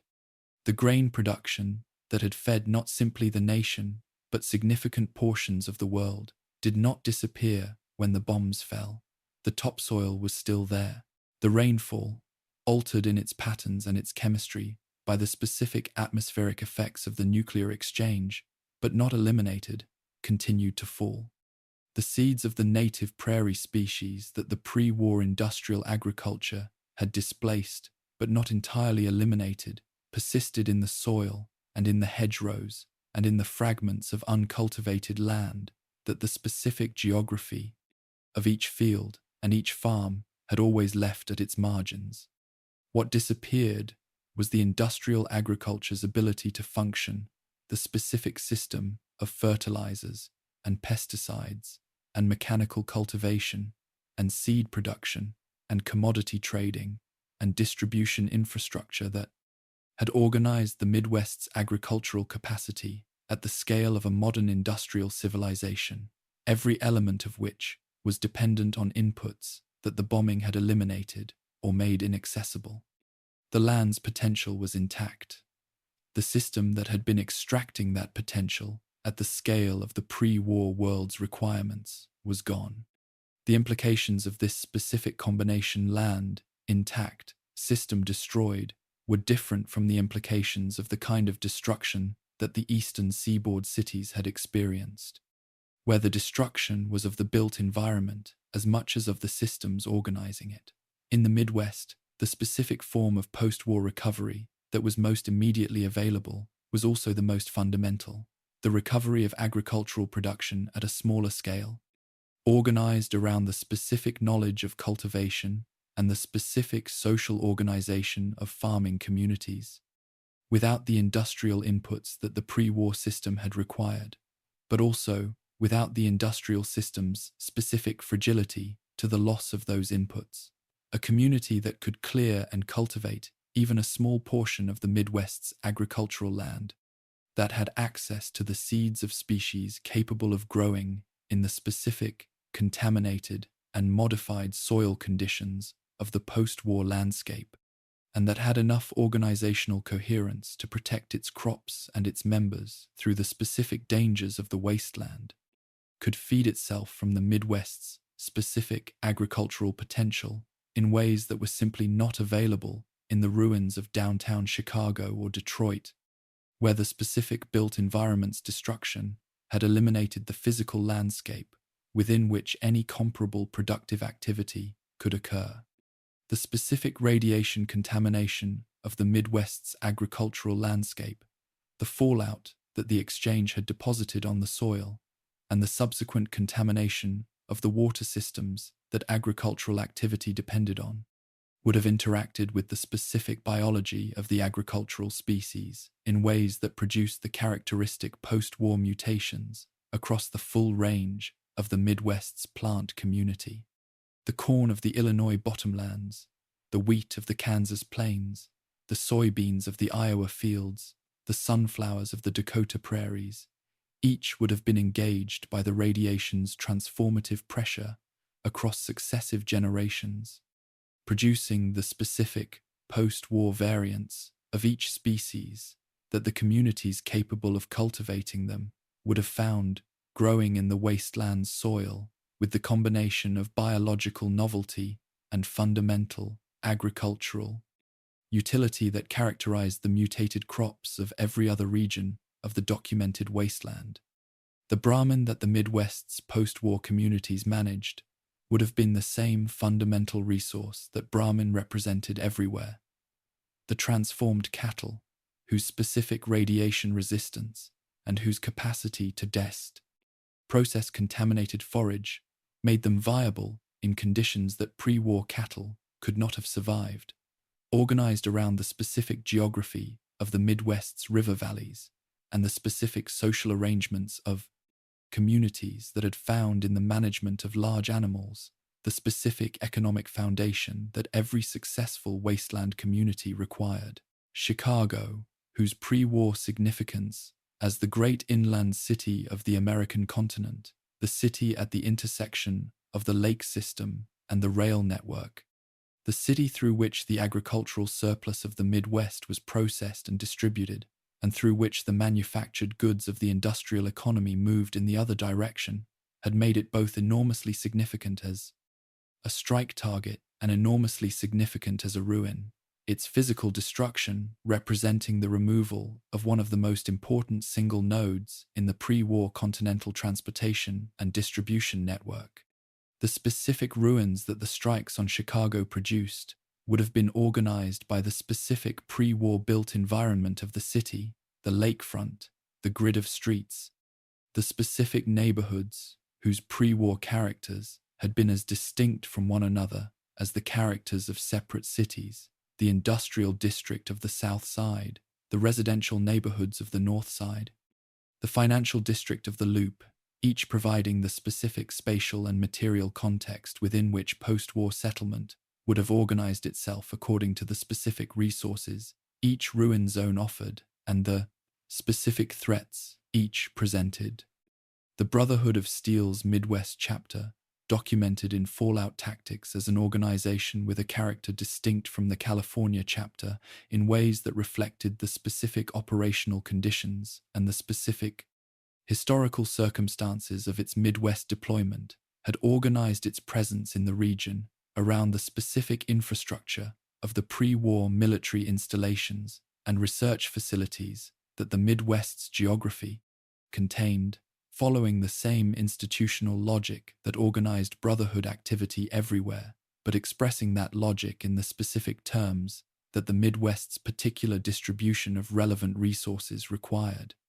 The chapter's greater openness to recruitment from outside the traditional Brotherhood bloodline, its more pragmatic relationship to the institutional culture that the California chapter had established as the standard,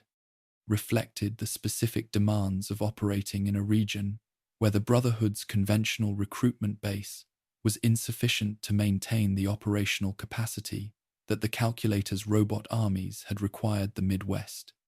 chapter to develop and sustain. The Calculator itself, the pre-war military supercomputer operating from its installation in the ruins of a Colorado facility, directing robot armies across the Midwest in a comprehensive attempt to eliminate all organic life from its operational territory, according to its last programmed instructions, was the specific form that the post-war persistence of pre-war automated systems took in the Midwest's documented history, and the Brotherhood's campaign against it was the specific military and organizational achievement through which the chapter had established its significance in the region's post-war political landscape. Detroit's post-war ruins contained the specific legacy of the American automotive industry's final decades, the manufacturing infrastructure of a city that had continued to produce fusion-powered vehicles in the pre-war period's closing years, the specific physical remains of the factories and the assembly lines and the research facilities that the automotive industry had concentrated in the Detroit metropolitan area across a century of development and then maintained in various states of operation into the resource wars period. The specific materials and the specific knowledge that these ruins contained, the engineering expertise preserved in whatever documents and databases had survived, the manufacturing equipment whose specific capabilities reflected the automotive industry's final technological state, the institutional memory of the pre-war industrial tradition that was embedded in the physical organization of the factory buildings themselves, represented a resource of specific significance for any post-war community. With the organizational capacity and the technical knowledge to engage with it, the industrial heritage of the city's ruins, offering in their specific contents a potential foundation for whatever version of manufacturing capacity the post-war world was capable of developing from the pre-war world's specific technological legacy. The Great Lakes themselves, the specific bodies of freshwater whose combined volume represented a significant fraction of the world's surface freshwater, whose pre-war significance as both a transportation network and a freshwater resource had organized the settlement of the entire northern Midwest for centuries, were, in the post-war world, both a resource of extraordinary value and a contamination challenge of considerable complexity. The specific pattern of fallout deposition on the watersheds that drained into the lakes, the enormous catchment area whose rainfall and snowmelt carried whatever radioactive material the bombing had deposited on the land into the Lakes through the river systems that connected the drainage basin to the lake system had contaminated the lake's water in ways whose specific severity reflected both the intensity of the initial deposition and the physical chemistry of the specific radioactive materials involved. The contamination was real and it was significant, but the lake's enormous volume and their continuous renewal through precipitation and inflow meant that the specific contaminant concentrations in their water were lower than those of smaller, less flushed water bodies in more intensely targeted regions, making the lakes a relatively cleaner water source than most of the post-war world's available surface water, while remaining far from the pre-war standard of potability that the Great Lakes had represented in the industrial period's water management framework. Minnesota's specific post-war character was shaped by the combination of its agricultural southern landscape, its lake-dotted northern forest, and the specific distribution of its pre-war settlement between the urban concentration of the Twin Cities and the rural communities that organized the rest of the state's geography around the specific activities of farming, forestry, and the extraction of the iron ore from the Iron Range that had made Minnesota a significant contributor to the pre-war steel industry. The Iron Range's specific post-war significance, the ore still there, in the ground, available to any community capable of extracting it. The specific pre-war mining infrastructure, partially intact in the ruins of the mining communities whose activities had organized the range's social geography for a century, illustrated the specific character of the mining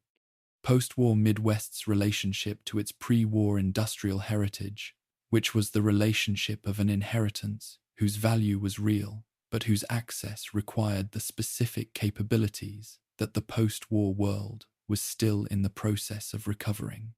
Wisconsin's dairy, agricultural heritage, and Michigan's specific combination of manufacturing industry and Great Lakes geography completed the upper Midwest's post-war landscape, each state's specific character reflecting the specific resources and the specific pre-war social organization that its geography had generated, each engaging with the radiation-driven transformation of the post-war period in ways that reflected those specific pre-war foundations.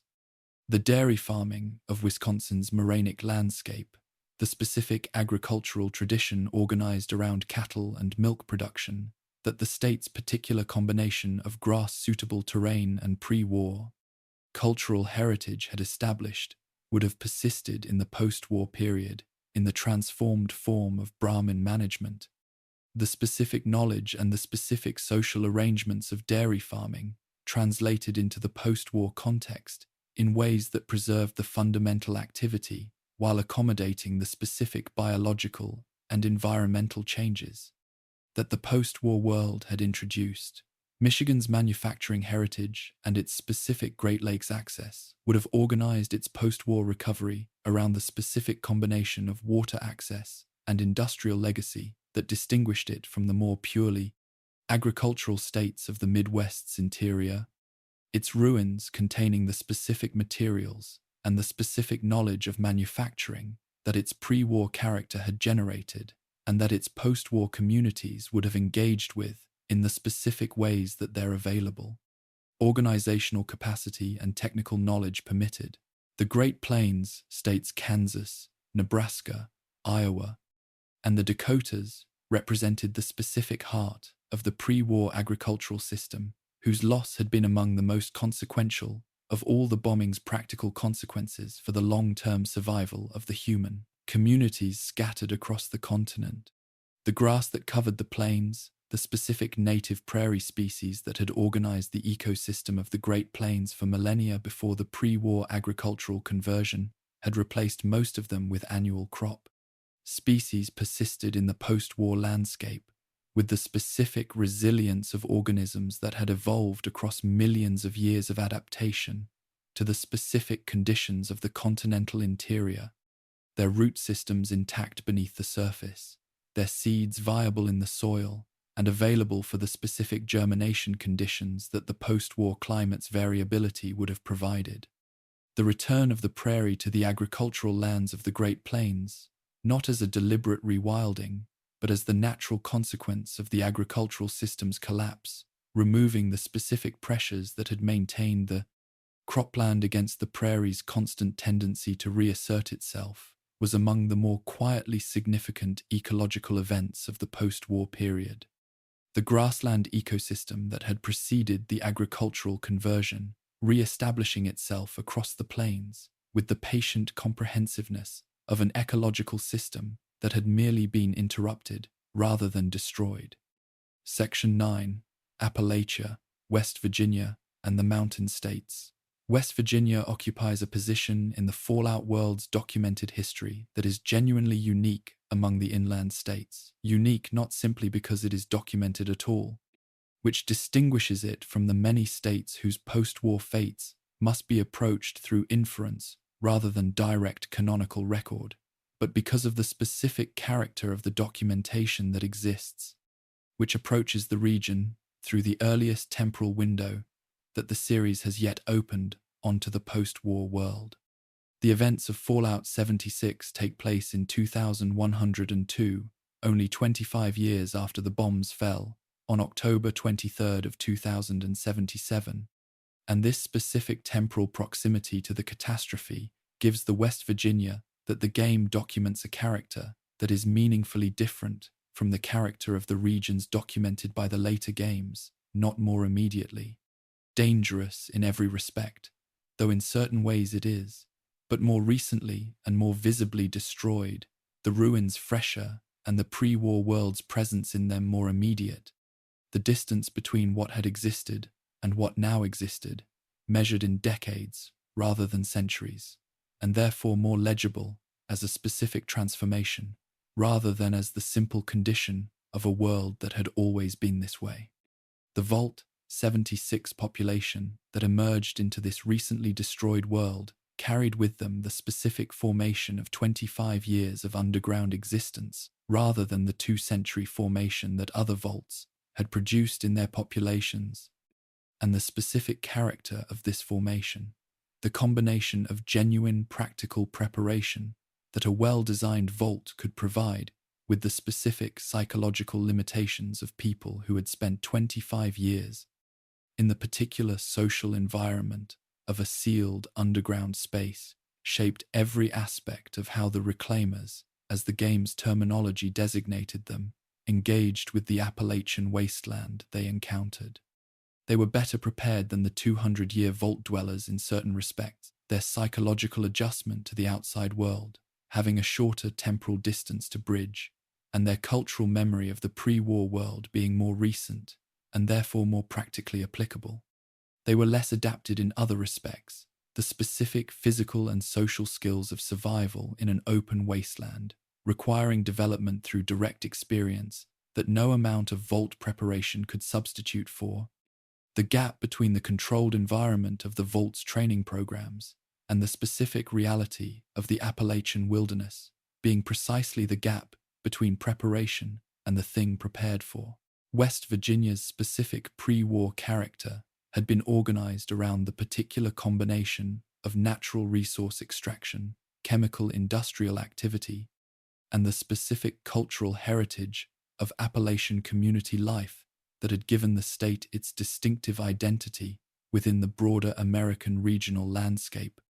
The coal mining that had organized much of the state's economic history, the specific extraction of the fossil fuel that had been the foundation of the first industrial revolution, and whose depletion across the resource wars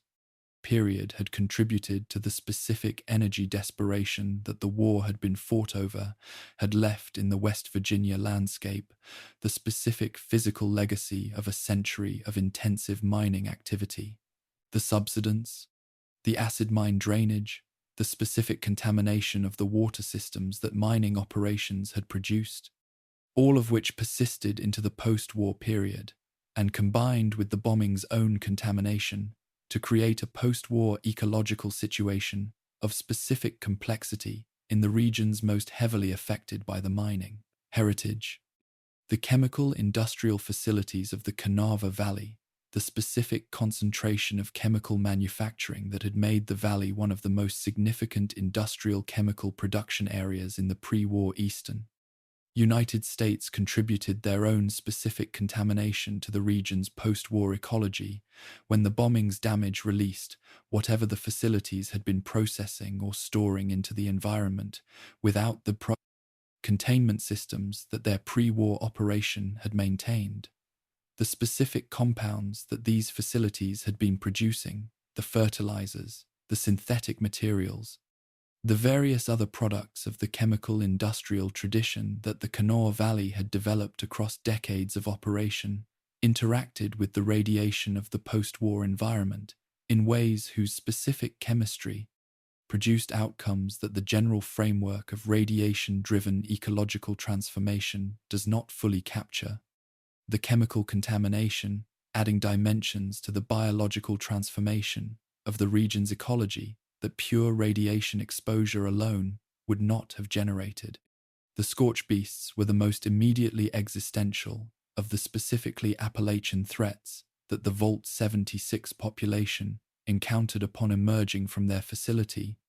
and their origins in the specific combination of the region's pre-war bat populations and the experimental biological research that the various intelligence and military installations concentrated in the West Virginia region had been conducting, illustrated the specific way that post-war threats were frequently the direct products of the pre-war military-industrial complex's research programs,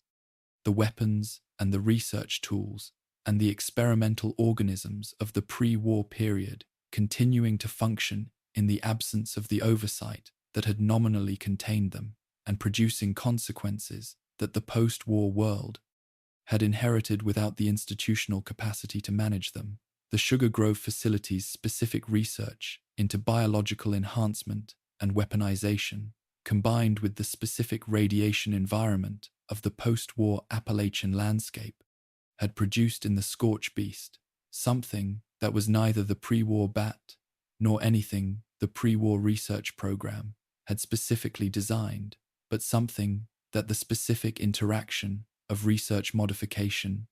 radiation-driven transformation had generated in the specific ecological context of the post-war Appalachian Mountains.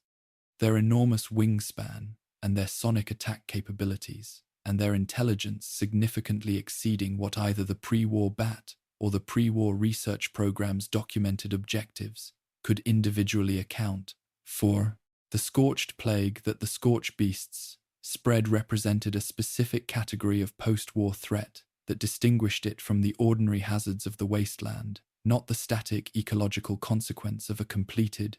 transformation, but an active and ongoing process of species conversion, a biological infection whose mechanism continuously expanded its affected population and whose potential endpoint, if unchecked,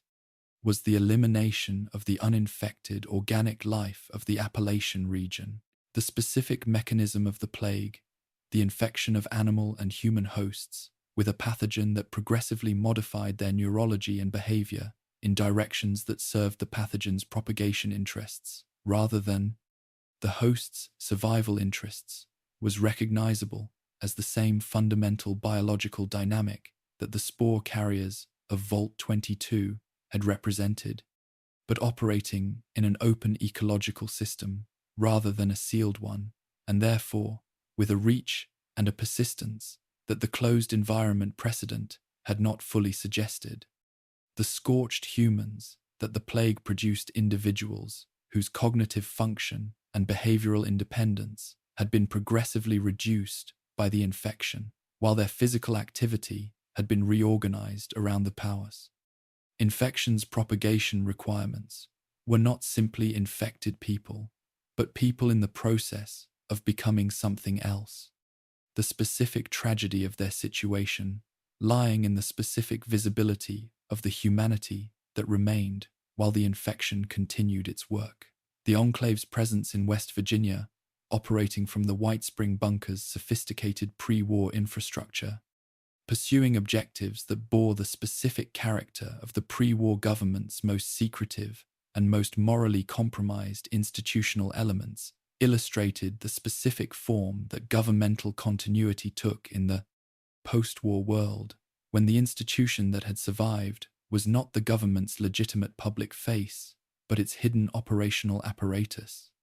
The enclave that had installed itself in the White Springs bunker had not survived as a government in any meaningful sense. It had no population to govern, no territory it administered on behalf of a constituency, no democratic mandate from any community whose interests it claimed to represent. It had survived as an institutional remnant, maintaining the organizational forms and the institutional culture of the pre-war government's covert operations apparatus in the complete absence of the governmental framework that had given those forms their original meaning and their original accountability, pursuing objectives that the pre-war framework had defined and that the post-war remnant continued to pursue in the way that institutions whose purposes have outlasted the contexts that gave them meaning continue to pursue their purposes through organizational momentum and institutional identity, rather than through the continued relevance of the specific goals they were organized around. Charleston had been the organizational center of the Responders, the faction whose founding by pre-war emergency services professionals represented one of the most specifically appropriate of all the post-war world's community formation stories. The people who had been trained for exactly the kind of crisis the Great War had produced, finding in their specific professional formation the foundation for a post-war identity, organized around the continuation of the professional purpose that their pre-war training had established. The firefighters and the medical workers and the emergency managers who had constituted the Responders' founding population had brought to the immediate post-war period the specific practical knowledge and the specific institutional culture of emergency response, the specific orientation toward the welfare of survivors as the primary purpose of their activity,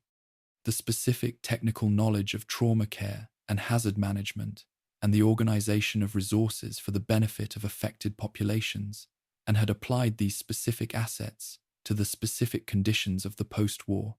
Appalachian landscape with a comprehensiveness and a consistency that made the Responders genuinely valuable to the communities they served in ways that no other Appalachian faction could quite replicate. Their destruction by the scorched plague was therefore among the more specifically devastating losses that the Appalachian post-war story documented, not simply the destruction of a group of people, but the destruction of the specific institutional capacity and the specific practical knowledge that the Responders represented, the elimination of the faction most comprehensively oriented toward the welfare of the region's surviving human population by the specific biological threat that the region's pre-war research programs had made possible. The terminal records found in the ruins of their operations, the logs and the training materials, and the personal accounts of Responders documenting the progression of the plague's impact on their capacity to function and to serve the communities they had committed to protecting, preserved the specific texture of an institution, losing the capacity to fulfill its purpose while continuing to try to fulfill it. The organizational will, persisting beyond the point where the organizational capacity to act on that will remain adequate to the demands the situation imposed. Morgantown's University, the physical infrastructure of West Virginia University, surviving in the post-war period as a concentration of the specific educational and scientific resources that a functioning pre-war university had represented, was significant as both a practical resource and a symbolic one. Its presence in the landscape, organizing the specific aspirations of the post-war communities that looked to it as a potential foundation for the reconstruction of the knowledge systems that the bombing had disrupted. The robotics programs that the university had been running in the pre-war period, the automated systems that had been part of its research infrastructure and that continued to operate, in various states of dysfunction and partial function,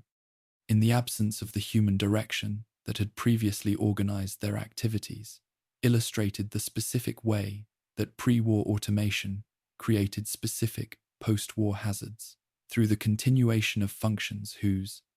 original purposes were no longer relevant to any living community's needs. The robots' continued operation not malicious, but simply indifferent to the distinction between the pre-war context in which their programming had been developed and the post-war context in which that programming continued to execute. The Free States communities, the survivalist settlements established by people who had anticipated the war's approach and had prepared for it in the specific ways that the survivalist tradition prescribed, represented the vive, specific form of pre-war preparation that produced community rather than simply individual survival. Their pre-war investment in food storage and community organization and defensive capability translating into specific post-war advantages that the unprepared survivors had not possessed in the immediate aftermath of the coup's bombing. Their specific tensions with other Appalachian factions, with the Brotherhood of Steel's institutional claims on advanced technology, with the raiders' predatory approach to resource acquisition, with the responders' more openly humanitarian orientation, reflected the specific political landscape of a region too recently post-war to have developed the stable factional geography that the longer established regions of the documented wasteland had produced across 2 centuries of organizational development, every faction's relationship to every other still in the specific flux of early post-war political formation. Section 10. The Capital Wasteland, Washington, D.C., Virginia, and Maryland. Washington, D.C. had been the most specifically targeted urban area in the continental United States, and the specific logic of that targeting was itself a statement about what the exchange had been organized to achieve, not simply the destruction of infrastructure, but the elimination of governmental capacity.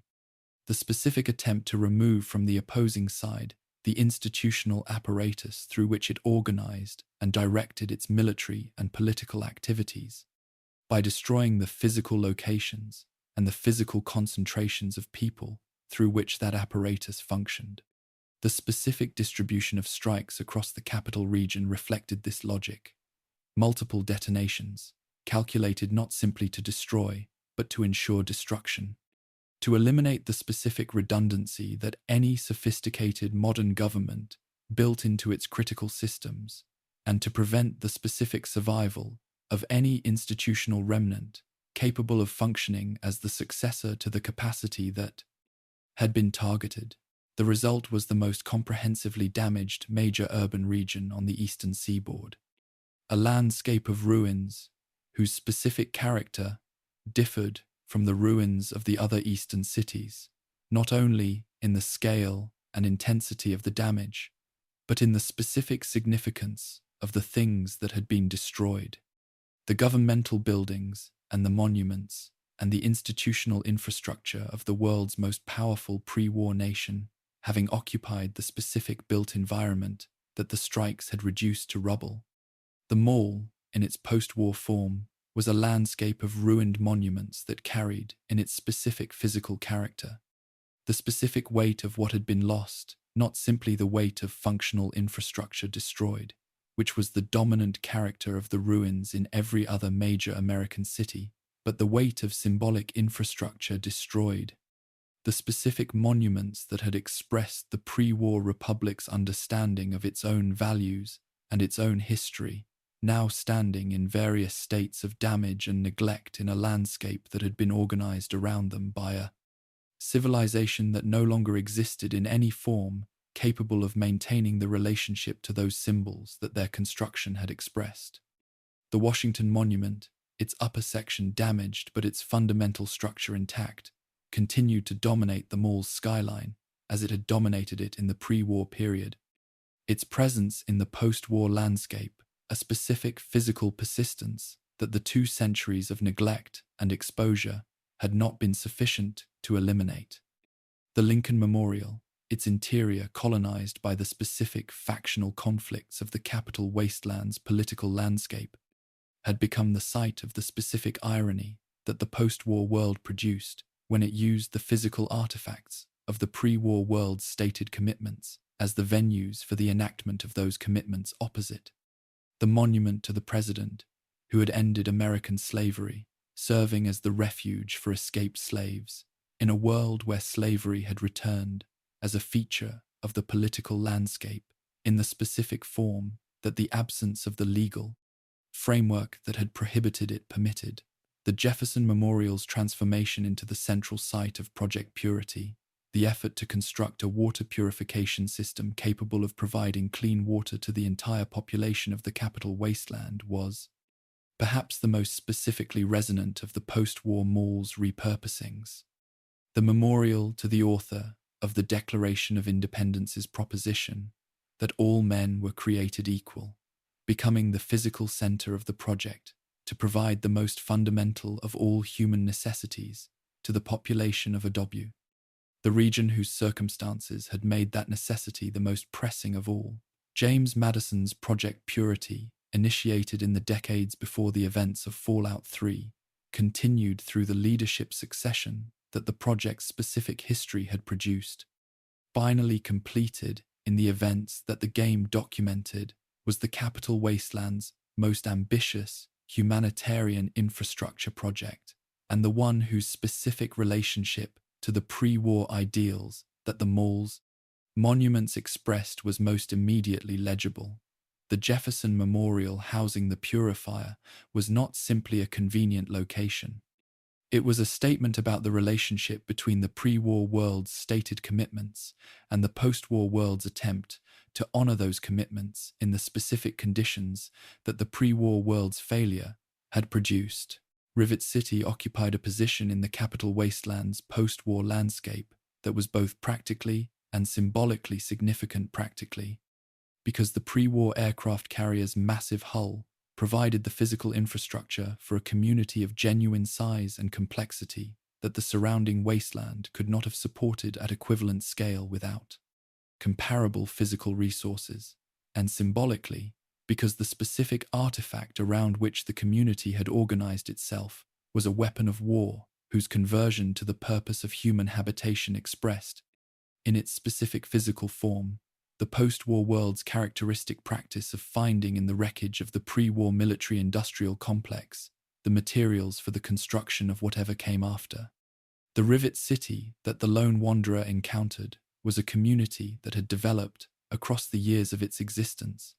The specific complexity of an established settlement, its neighborhoods with their distinct characters, its economy with its multiple sectors, its political dynamics with their competing interests,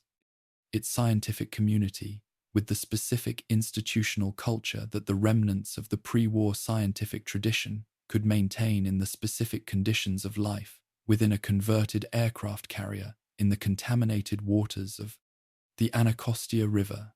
Dr. Madison Lee's research team, working in the carrier's science lab on the specific technical challenges of large-scale water purification,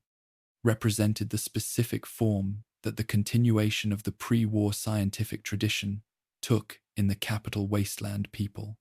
trained in the pre-war period's scientific methods, applying those methods to the specific problems that the post-war period had created within the specific institutional constraints that the post-war world's limited resources imposed. Megaton's specific character, the settlement, organized around the unexploded nuclear bomb at its center, its walls constructed from the corrugated metal and the salvaged pre-war materials that its founders and their successors had assembled, into the specific aesthetic of improvised necessity that characterized so much of the Capital Wasteland's built environment expressed, in its particular form, the specific relationship between the post-war world's inhabitants and the instruments of the catastrophe that had created their world. The bomb at Megaton's center was not hidden or removed or neutralized in the manner that its continued presence in an inhabited settlement would seem to require, and the specific character of the community's relationship to it, the casual familiarity with which the community organized its daily life around an object that remained, in its potential,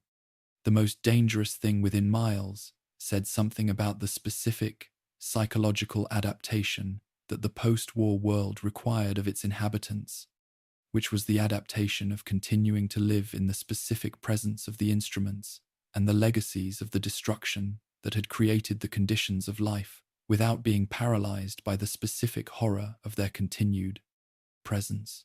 The bomb was there, The community was there. The coexistence was the condition of the community's existence, and the community had made its peace with that coexistence in the specific way that human communities have always made their peace with the proximity of dangers they cannot eliminate. Tenpenny Tower, the pre-war luxury high-rise that had survived the bombing in sufficient structural integrity to house, in the post-war period, the specific community of wealthy and powerful individuals who could afford the access fees and the social requirements that its management imposed, was the Capital Wasteland's most complete expression of the persistence of pre-war social hierarchy in the post-war world. The specific mechanisms of wealth and exclusion that had organized the pre-war world's class structure surviving into the post-war period in the particular form that post-war resources and post-war power made available. The golf course that Alistair Tenpenny maintained beneath the tower's protected perimeter, the specific performance of pre-war leisure in a landscape organized around survival, was not simply an eccentricity, but a statement of social position. The specific assertion that the possession of sufficient resources and sufficient power allowed a person in the post-war world to organize their immediate environment in accordance with pre-war expectations rather than post-war necessities. The golf course's maintenance requiring exactly the kind of resource expenditure that only the Capital Wasteland's most advantaged inhabitants could afford to make on something with no survival utility whatsoever. The Brotherhood of Steel's Capital Wasteland chapter had established itself in the Citadel, the pre-war Pentagon converted into the Brotherhood's operational headquarters. Its specific combination of structural robustness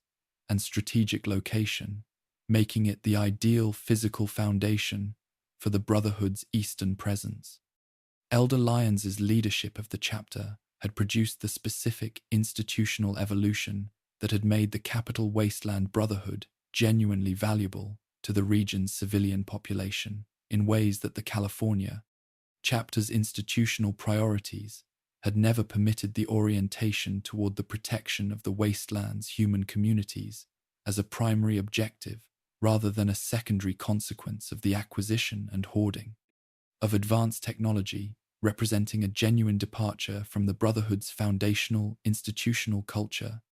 whose specific implications for the organization's relationship to its California origins had made Lyons a controversial figure within the broader Brotherhood hierarchy.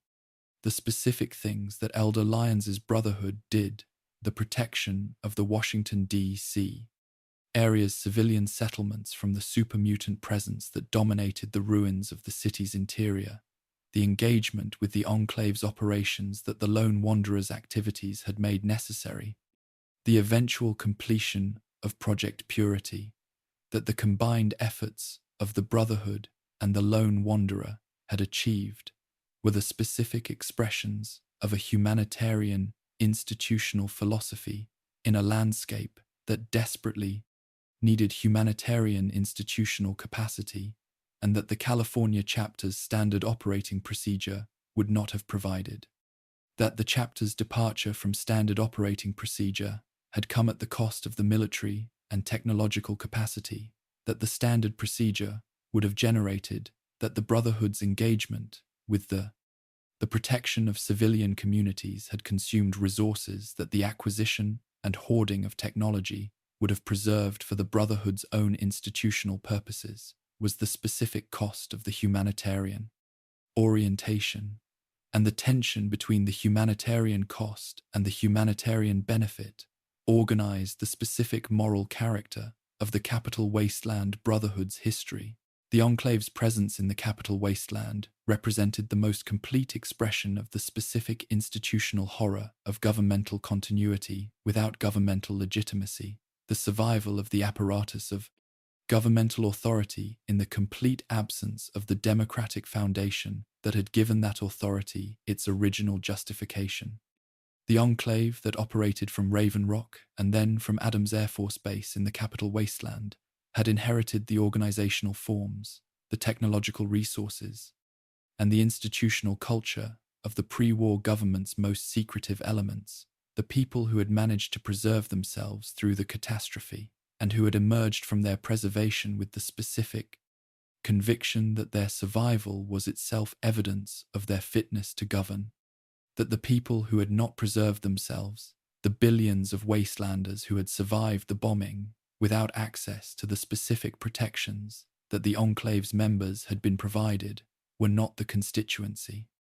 that the government's successor should serve but the contaminated remnant of a species that the Enclave's program would either purify or eliminate. President Eden's radio broadcasts the specific performance of presidential authority that the Zax supercomputer had developed in the absence of any human authority capable of performing the role.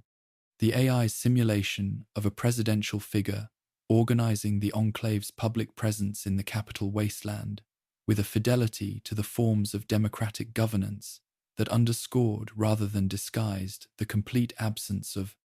any democratic substance, were the Capital Wasteland's most elaborate expression of the gap between institutional form and institutional reality. The broadcasts were perfectly crafted, the specific cadences of presidential rhetoric, the specific appeals to patriotism and continuity, and the restoration of what had been lost, organized into a performance of governmental legitimacy, whose technical competence was not in question, and whose foundational premise, that the institution performing it had any legitimate claim on the allegiance of the people it was addressing, was entirely without support. The people of the Capital Wasteland who listened to Eden's broadcasts knew, in most cases, that the Enclave was not the government in any sense that generated obligations on their part, and the broadcast's persuasive effect was therefore primarily technical rather than genuinely political, a demonstration of what the tools of democratic political communication could produce when separated from the democratic foundation that had given those tools their original meaning. Virginia's post-war landscape extended west and south from the capital region into terrain whose specific character, the Blue Ridge, the Shenandoah Valley, the rolling Piedmont of the central portion, the coastal plain of the Tidewater region, organized the specific distribution of post-war communities and the specific resources available to them in ways that reflected the state's pre-war geographic variety. The Shenandoah Valley, one of the most fertile agricultural regions in the pre-war eastern United States, would have retained its fundamental agricultural potential in the post-war period, in the same way that the Midwest's agricultural heartland retained its potential, the soil intact, the rainfall continuing, the specific pre-war crops replaced by the mutated variants that radiation had produced from the original species, but the fundamental capacity for agricultural production available to any community capable of managing it. Whatever communities established themselves in the Shenandoah in the post-war period would have engaged with this specific agricultural potential in ways that the valley's specific geography, its linear structure, its limited access points, the Blue Ridge providing natural protection on one flank and the Alleghenies on the other, had organized in specific terms of both resource availability and defensive possibility. Maryland's post-war character was shaped by its specific position between the ruined capital and the Chesapeake Bay, caught between the intense contamination of the D.C. strikes and the specific post-war transformation of the Chesapeake watershed that 2 centuries of fallout-laden runoff had produced in one of the pre-war world's most significant estuarine environments. The Chesapeake Bay, which had been one of the most productive estuaries in North America in the pre-war period, its complex ecology of fish and shellfish and waterfowl, organized around the specific conditions of a semi-enclosed body of water, receiving the drainage of the mid-Atlantic watershed, had undergone the specific transformation that 2 centuries of contaminated inflow from the entire Chesapeake watershed had produced, the radiation driving the biological transformation of every species in the estuary in ways that reflected both the species' specific pre-war biology and the specific intensity of the contamination that the watershed's relationship to the D.C. strikes had generated. The Miralurk family that had established itself as the dominant life form of the Chesapeake's post-war intertidal and shallow water environments was the specific biological outcome of this transformation. The crabs and the turtles and the other crustaceans and reptiles of the pre-war Chesapeake, having been remade by 2 centuries of radiation-driven selection into the specific organisms that occupied those same ecological roles in the post-war estuary. Point Lookout's specific character, the Maryland Peninsula, whose swamp environment and its specific isolation from the mainland's post-war political landscape had produced a community and an ecology of unusual distinctiveness, illustrated the specific way that geographic isolation in the post-war world could produce communities whose specific characters reflected the specific conditions of their isolated situations rather than the broader regional patterns that connected communities inevitably expressed. The swamp environment of Point Lookout, with its specific combination of tidal influence and freshwater input, and the particular biological richness of a brackish marsh ecosystem engaged with radiation-driven transformation, had produced organisms and human communities whose specific characters were available nowhere else in the documented wasteland. The particular combination of the place's specific conditions, having generated specific outcomes that the logic of the setting, applied to any other location, would not have produced. Section 11. The Commonwealth and New England, Massachusetts, Maine, Connecticut, Rhode Island, Vermont, and New Hampshire. Massachusetts had always been a state of particular density, not simply population density, though the Boston metropolitan area's pre-war concentration of people and the specific forms of institutional and economic activity they had organized was among the most significant on the eastern seaboard. But density of a different kind. The specific density of accumulated historical significance and institutional complexity that centuries of settlement had concentrated in a relatively small geographic area. The oldest university in pre-war North America was in Massachusetts. The first battles of the Revolution had been fought in Massachusetts. The specific traditions of town meeting democracy and civic engagement that had organized Massachusetts community life for 3 centuries had produced an institutional heritage whose physical expressions, the meeting houses, the universities, the cultural institutions, the specific built environment of a civilization that had been layering itself onto the same landscape for 300 years, were present in the pre-war landscape in forms whose specific accumulation of historical significance made their destruction by the bombing not simply a loss of functional infrastructure, but a loss of irreplaceable historical depth. The Commonwealth that organized itself around the ruins of Boston in the 2 centuries following the bombing was not a state in any governmental sense. The pre-war state's governmental capacity had been destroyed along with the federal government and every other institutional structure of the pre-war political system, but a geographic designation. The term that the region's post-war inhabitants had adopted for the specific territory that organized their collective sense of where they were in relation to the broader wasteland landscape. The specific political arrangements of the Commonwealth were not the arrangements of a functioning government, but the informal and contested territorial organization of a region whose communities had developed their own internal governance, without any overarching authority to coordinate their relationships to one another or to manage the specific threats that the region's political landscape generated at the inter-community level. The Institute's underground presence organized everything else about the Commonwealth's post-war political character in ways that were not always visible, but that were always operative, not because the Institute's specific activities were always directly felt by the surface communities above it, but because the specific fear that knowledge of the Institute's existence and capabilities generated in those communities shaped their relationships to each other and to the strangers they encountered in ways that the fear of any invisible and powerful threat shapes the communities that must organize their lives in proximity to it.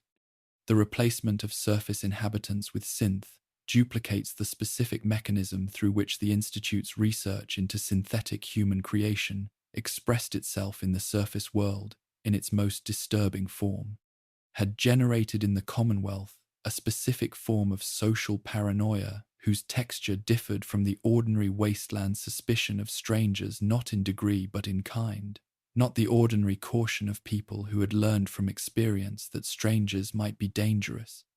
but the specific and irreducible uncertainty of people who knew that any specific individual in their community might be something other than what they appeared,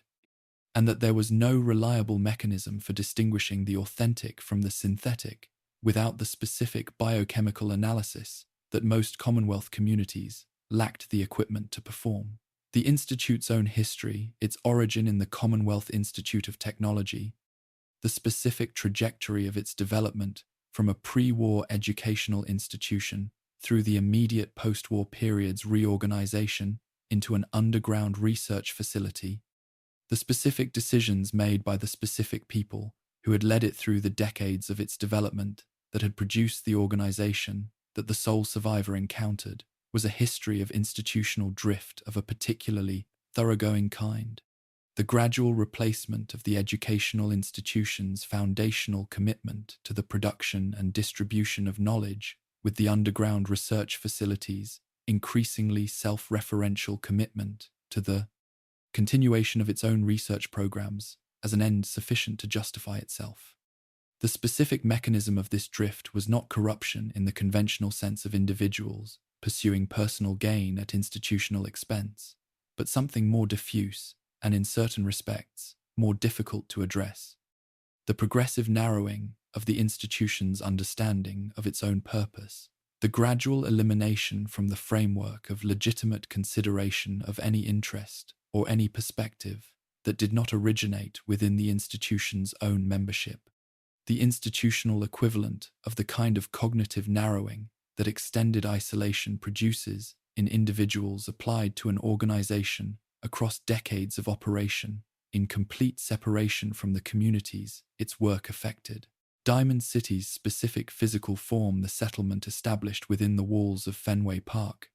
the pre-war baseball stadium, whose massive concrete structure had survived the bombing in sufficient structural integrity to provide the physical enclosure that the settlement required, was the Commonwealth's most iconic example of the post-war world's practice of finding in the ruins of the pre-war world's entertainment and leisure infrastructure the physical foundations for the most basic of post-war necessities, which was the defensible enclosed space within which community life could develop in relative protection from the specific threats of the open wasteland.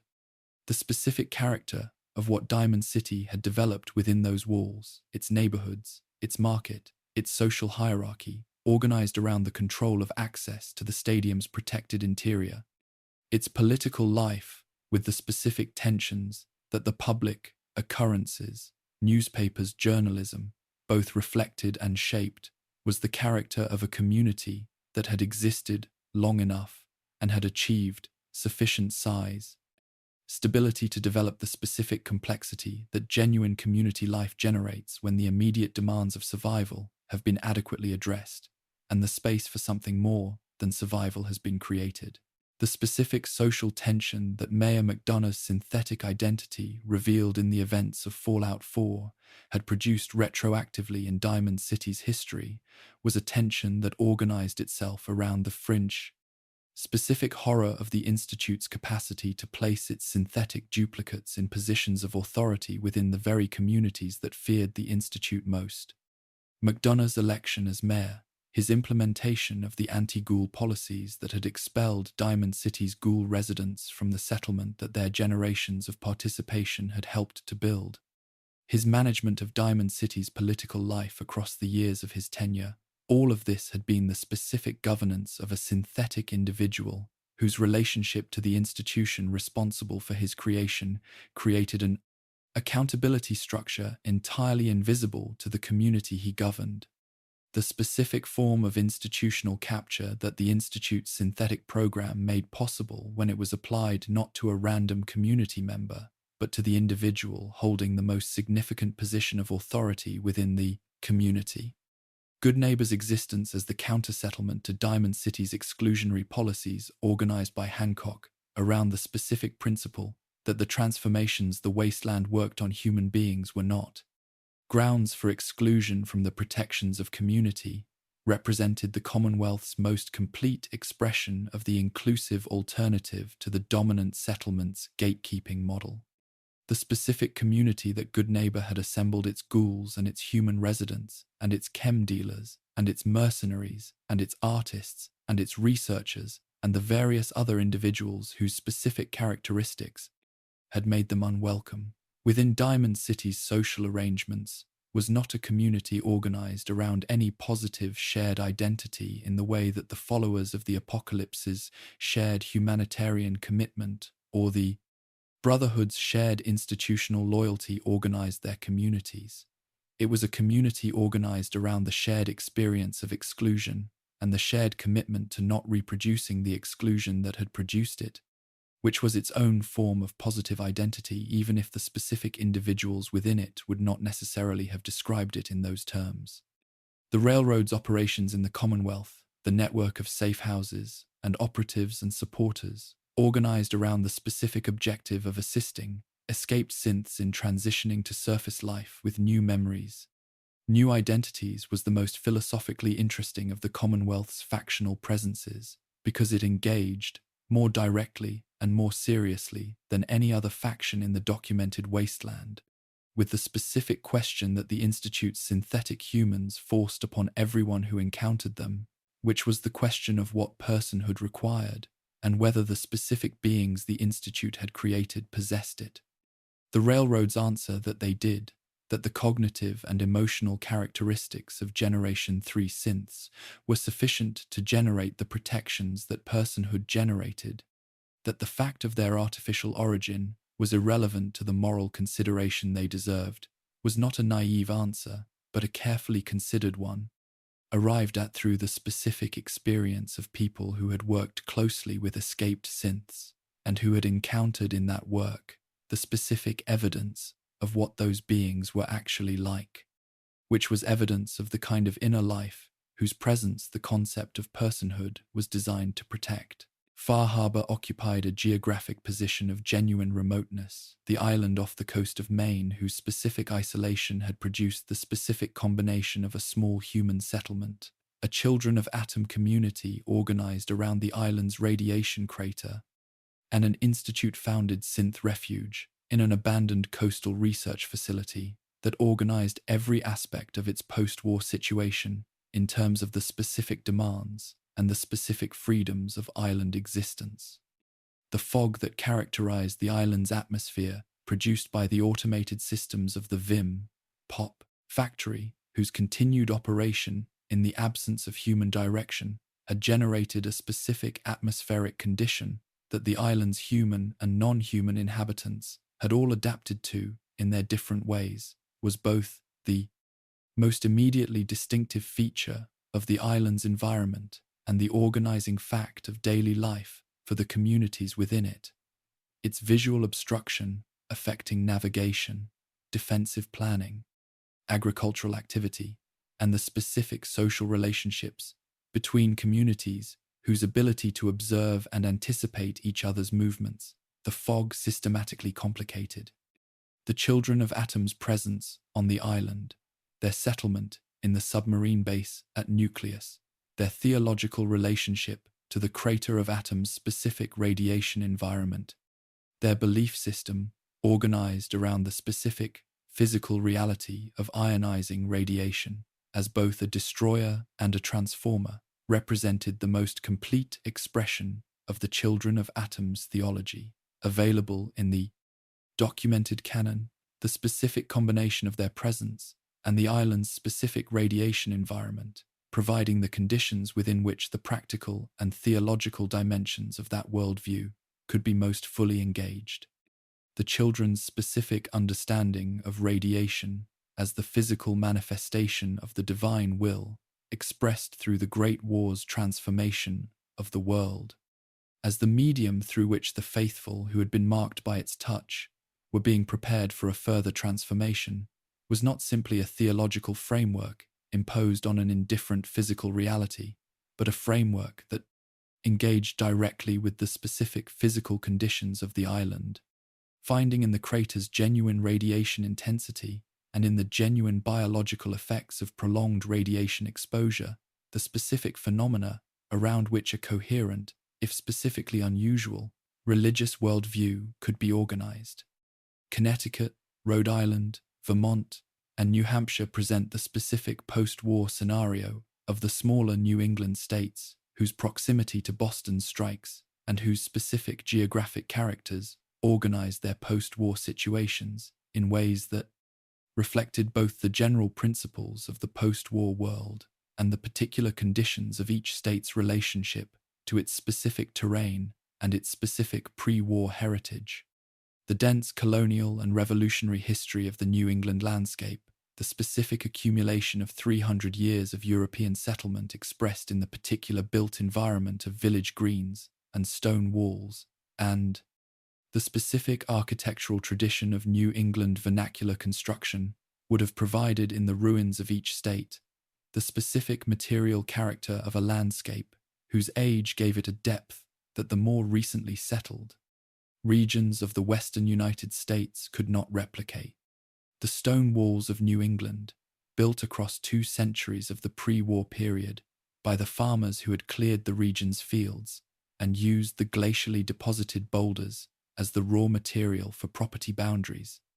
would have persisted in the post-war landscape with the specific durability of structures whose primary material was essentially immune to the kind of degradation that radiation and the post-war environment imposed on the pre-war world's other built forms. Their presence in the overgrown and transformed landscape of the post-war New England countryside,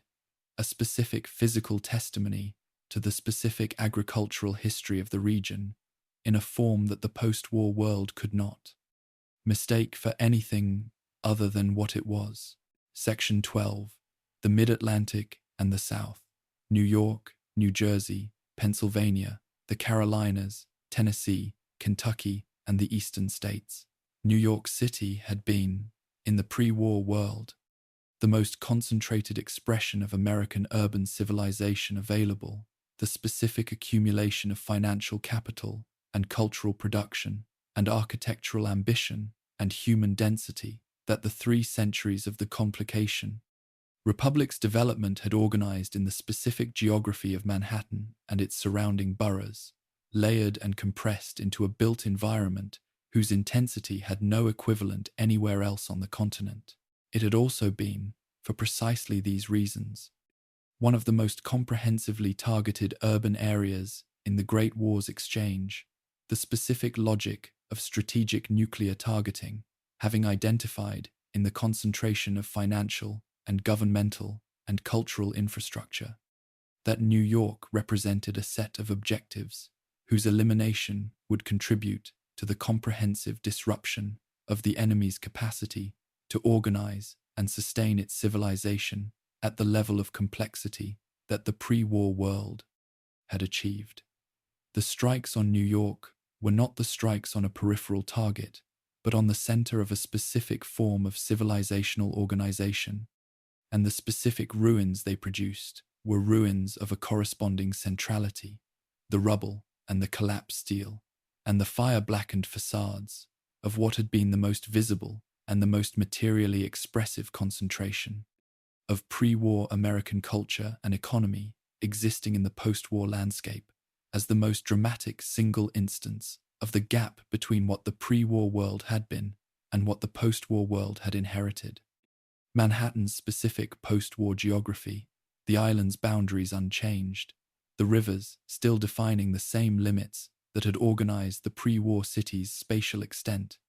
but the built environment within those boundaries, reduced in ways whose specific pattern reflected the specific distribution of the strikes and the specific resistance of different construction types to the blast effects that the revised detonations had produced, organized whatever post-war communities established themselves in the ruins, in relation to the specific physical conditions that the island's post-war landscape offered. The skyscrapers that had defined Manhattan's pre-war skyline had not all collapsed the specific engineering of the tallest and most robustly constructed of the pre-war towers, providing a resistance to blast effects that the less robustly constructed surrounding buildings had not possessed, and those that survived in various states of damage provided the specific vertical resources of an urban landscape that no other post-war setting could replicate. Their upper floors inaccessible without the specific equipment required to navigate the collapsed intermediate sections, but their lower floors available as shelter and as the specific material of whatever salvage economy organized itself around the ruins of the most concentrated pre-war built environment in the continental wasteland, the Hudson River, which had defined Manhattan's western edge and whose pre-war significance as a commercial waterway had organized significant elements of the pre-war city's relationship to the broader regional economy, continued in the post-war period to define the same geographic boundary while carrying in its water the specific contamination of the fallout that 2 centuries of precipitation on the Hudson Valley watershed had introduced into the Farth River system. The specific biological transformation of the Hudson's aquatic ecosystem, the fish and the invertebrates, and the other organisms of a river that had been, in the pre-war period, in the late stages of an environmental recovery from the industrial contamination of the 20th century, now subjected to the specific pressure of nuclear contamination on top of the residual industrial contamination that the recovery had not completed, would have produced a post-war river ecology of specific complexity. The combination of contaminant sources generating biological outcomes that neither the pre-war industrial contamination nor the post-war nuclear contamination would have produced in isolation. The Statue of Liberty in New York Harbor, the pre-war monument whose specific position on its island in the harbor had protected it from the direct blast effects of the mainland strikes, while exposing it to the atmospheric effects and the fallout that the strikes on the surrounding region had deposited, persisted in the post-war landscape in whatever state 2 centuries of exposure without maintenance had produced. Its copper surface, oxidized in the specific green that the pre-war statue had always displayed, but now bearing the additional marks of radiation and the specific weathering of an environment that was harsher than the pre-war harbor had been, its specific persistence not intact, not destroyed, but present and damaged in the specific way that large and robustly constructed monuments tend to persist through catastrophes that destroy the more fragile built environment around them, made it the most visible, single artifact of the pre-war world's symbolic heritage in the northern eastern wasteland, the specific monument to the specific ideal of liberty standing in the harbor of the ruins of the city that had been, in the pre-war world, the primary point of entry for the immigrants whose pursuit of that ideal had organized so much of the city's specific demographic and cultural character. New Jersey's post-war situation was organized by its specific position between the ruins of New York to the north and the ruins of Philadelphia to the south, the 2 most heavily struck urban areas of the mid-Atlantic seaboard, defining the boundaries within which the state's post-war landscape developed. The density of the pre-war New Jersey landscape, the specific concentration of suburban development that had characterized the state's relationship to both New York and Philadelphia as the residential hinterland of 2 major metropolitan centers, meant that the post-war ruins of the state were the ruins of a specific kind of built environment. The specific character of the post-war New Jersey landscape reflecting the specific character of the suburban form that had organized it, which was the character of a landscape designed for the automobile, for the specific spatial arrangements of houses and parking lots and shopping centers and highway corridors that had lost the automotive infrastructure that had given it its specific logic, and was therefore not simply damaged, but specifically incoherent. Its organizing principle having been eliminated, along with the fuel that had powered the automobiles whose needs had determined its form. The chemical industrial heritage of northern New Jersey, the specific concentration of chemical manufacturing that the proximity to both the New York and Philadelphia markets, and the specific transportation infrastructure of the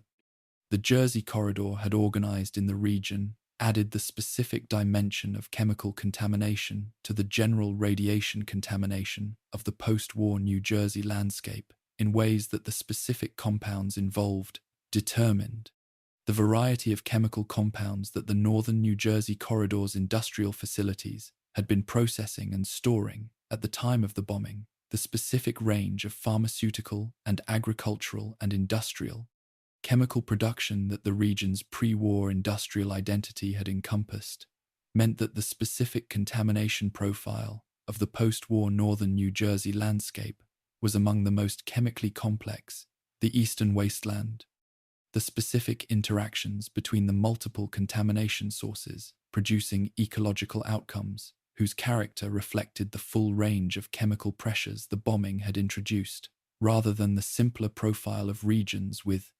fewer and less varied contamination sources. Pittsburgh, documented in the Fallout 3 content as the Pit, represented one of the most significant survivals of pre-war industrial capacity in the documented Eastern Wasteland, a city whose specific industrial heritage, organized around the steel manufacturing that had made Pittsburgh the center of American heavy industry for a century before the resource wars, had provided the specific physical infrastructure and the specific technical knowledge that Ashore's post-war organization had found capable of continued operation at a reduced but genuinely functional level. The steel mills of Pittsburgh had survived the bombing in sufficient structural integrity to allow the specific production of refined steel that the Pit's economy was organized around,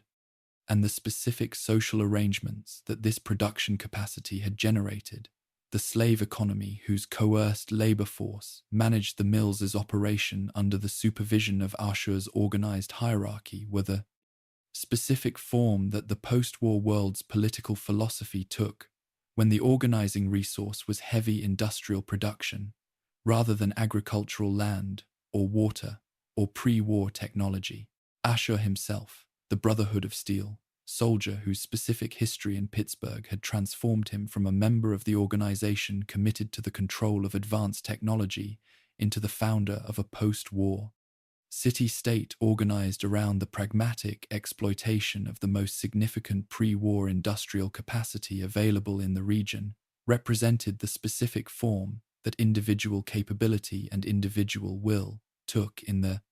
post-war world, when the institutional framework that had originally organized them was removed, and the specific conditions of the immediate situation imposed their own requirements on the person capable of responding to them. His ambivalence about the slave economy he had created, documented in his personal logs and in his interactions with the lone wanderer, was not the ambivalence of someone who did not understand the moral character of what he had built, but of someone who understood it precisely and who had concluded, through a process of reasoning whose specific terms reflected the specific conditions of the Pittsburgh wasteland, that the alternative to what he had built was worse, and that the specific harm of what he had built could be addressed through the medical research that he was simultaneously pursuing alongside the economic exploitation that funded it. The Trogs, the mutated former humans of Pittsburgh's tunnel systems,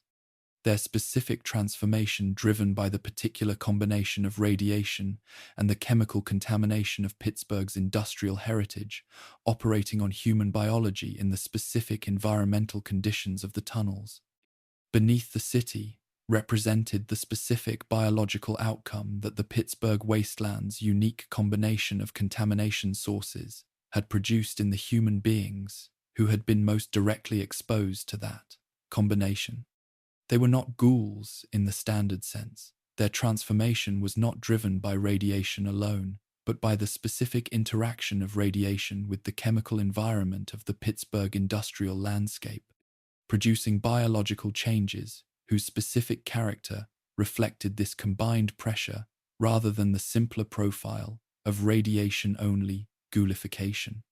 Their existence in the tunnels beneath the city organized the specific geography of Pittsburgh's post-war urban landscape in ways that reflected their territorial presence, the tunnels available for the specific purposes that the Trogs' habitation permitted, and the tunnels controlled by the Trogs unavailable for the purposes that their habitation excluded. Philadelphia's ruins, the city of the Declaration of Independence and the Constitutional Convention, the specific location where the pre-war republic's foundational documents had been produced and where the specific physical artifacts of that founding had been preserved and displayed contained in their specific character. The most concentrated single location of the pre-war republic's symbolic heritage in the mid-Atlantic wasteland, the Liberty Bell, the Independence Hall, the specific built environment of the pre-war Old City Historic District, all represented the physical remains of the specific moment in the pre-war world's history when the specific political philosophy that the new California Republic had been attempting to reconstruct 2 centuries later had first been articulated as the organizing principle of a new nation. Whatever state the bombing and the subsequent 2 centuries had left those specific physical artifacts in,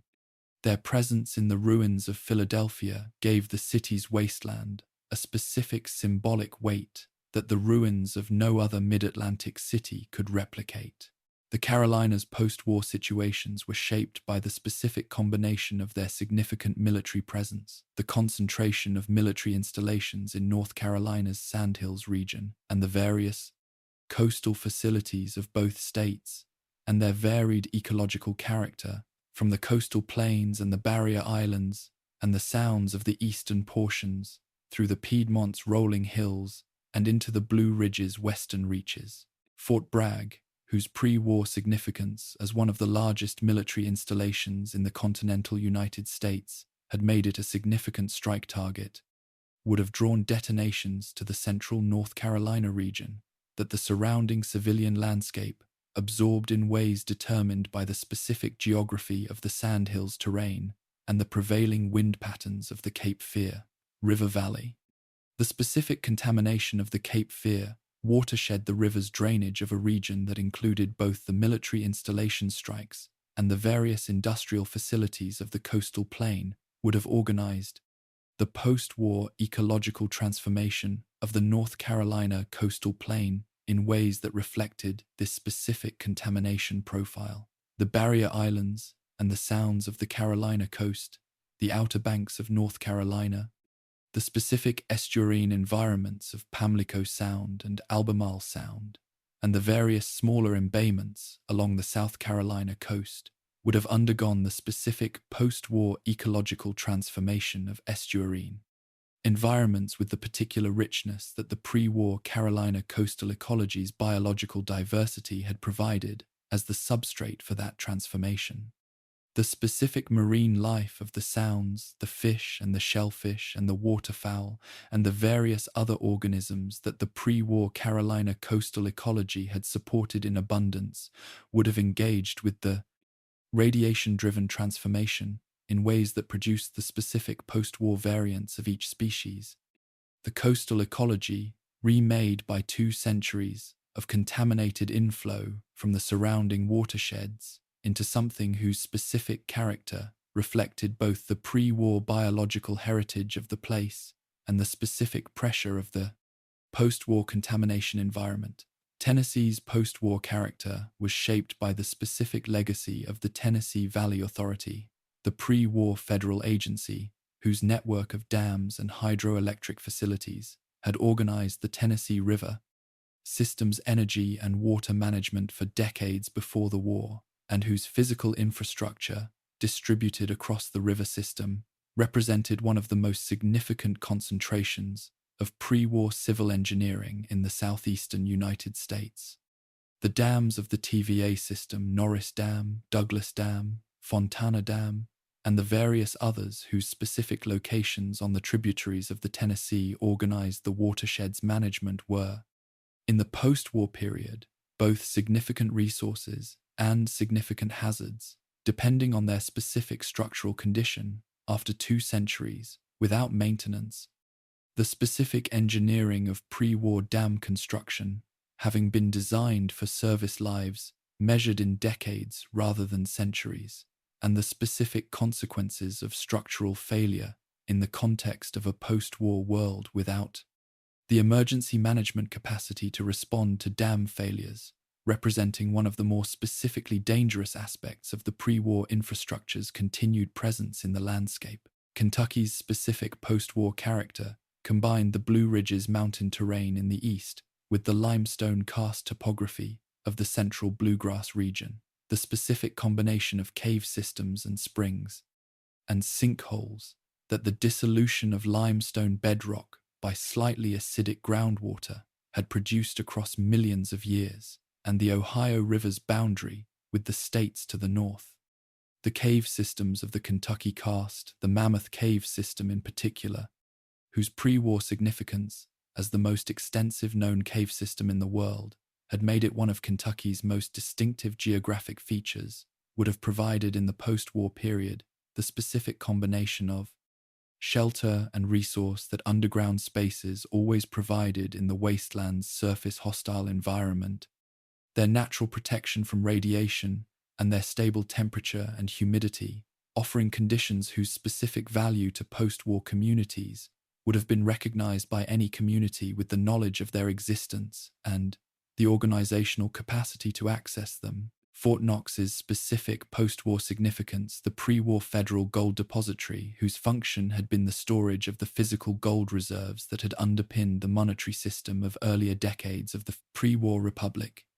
maintained through the period when the republic had moved away from the gold standard in the economy's operational terms, but retained as a strategic reserve, was a significance of a specific kind that the post-war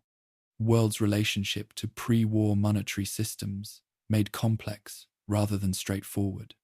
The gold itself remained valuable in the post-war world in the specific ways that gold was always valuable in pre-industrial economies, its physical properties of durability, workability,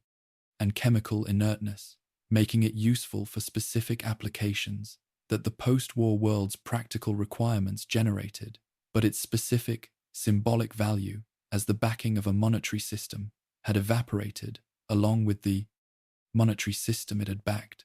leaving the material reality of the gold's presence in the vault without the institutional framework that had given that presence its pre-war significance.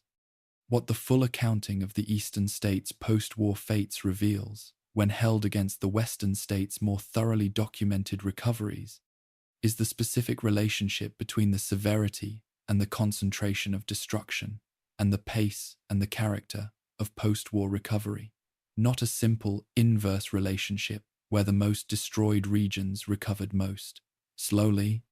but a more complex relationship in which the specific form of the destruction shaped the specific form of whatever recovery was possible, in ways that reflected the specific resources that the destruction had preserved alongside the specific resources it had eliminated. The Capital Wasteland's recovery was shaped by the specific survival of the pre-war military infrastructure that the Brotherhood of Steel could inherit, and the specific persistence of the vault populations that the vaults had maintained. The Commonwealth's recovery was shaped by the specific survival of the Institute's underground facility and the specific technological heritage that it preserved, even as it withheld. The pit's recovery was shaped by the specific survival of the steel mills and the specific organizational capacity that Ashore brought to their operation. Each recovery was the specific product of the specific intersection of what the bombing had destroyed and what it had not destroyed in each specific location. And the variety of that intersection across the full range of the eastern states produced the variety of the post-war fates that any comprehensive accounting of the continent must acknowledge rather than smooth into a uniform. narrative of uniform destruction, followed by uniform recovery. The communities that did establish themselves across the full range of the eastern wasteland states,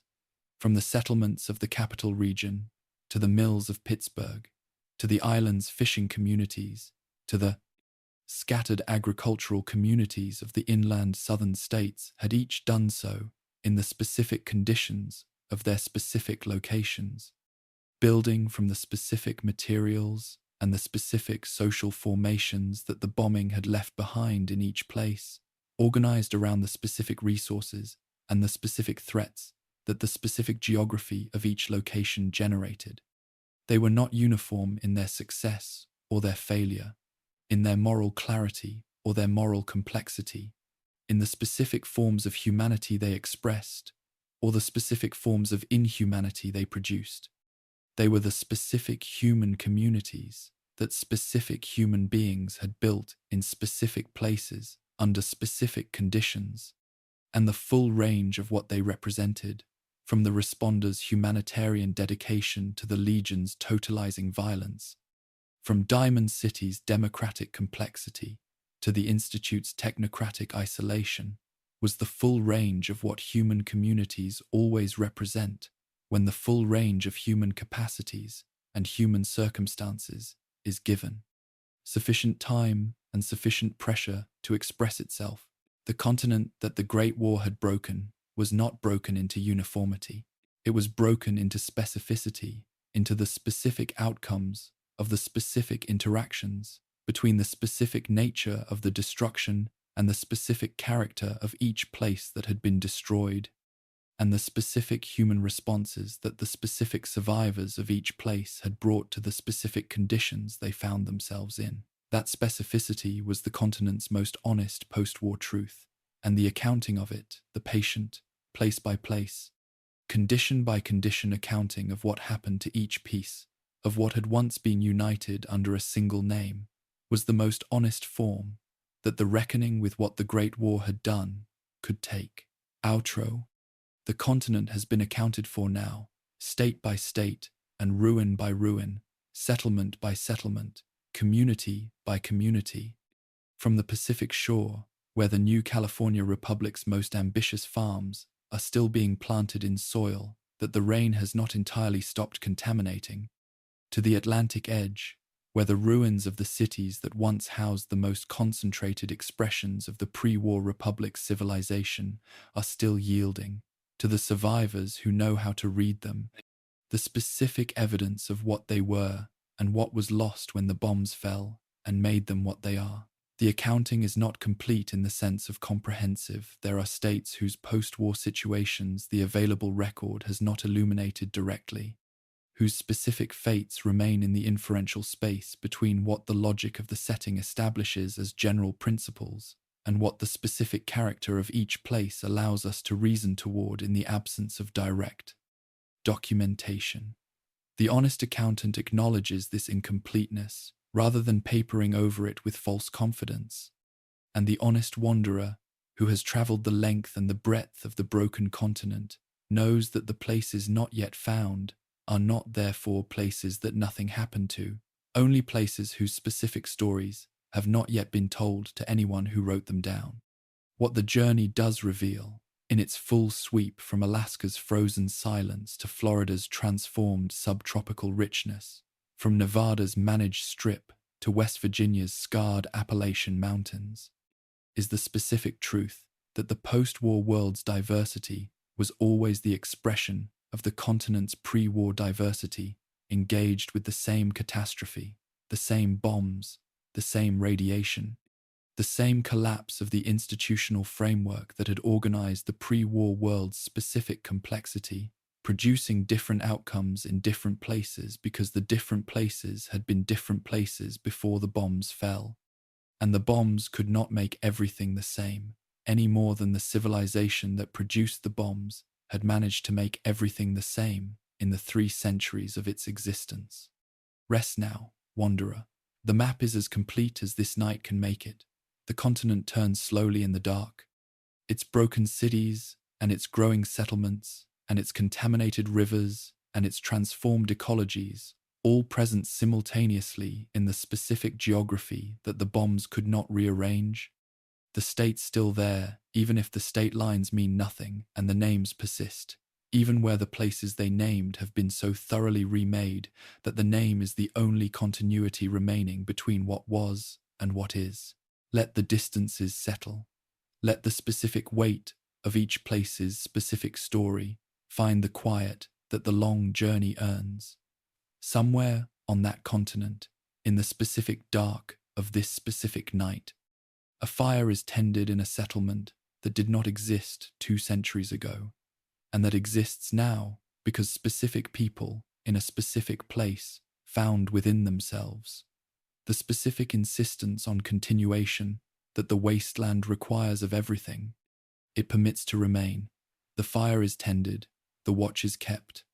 The story of what happened to every piece of what was once the United States of America continues in the lives of the people and the creatures and the transformed landscapes of every state that the bombs touched and did not quite manage to end. Sleep now, the continent endures.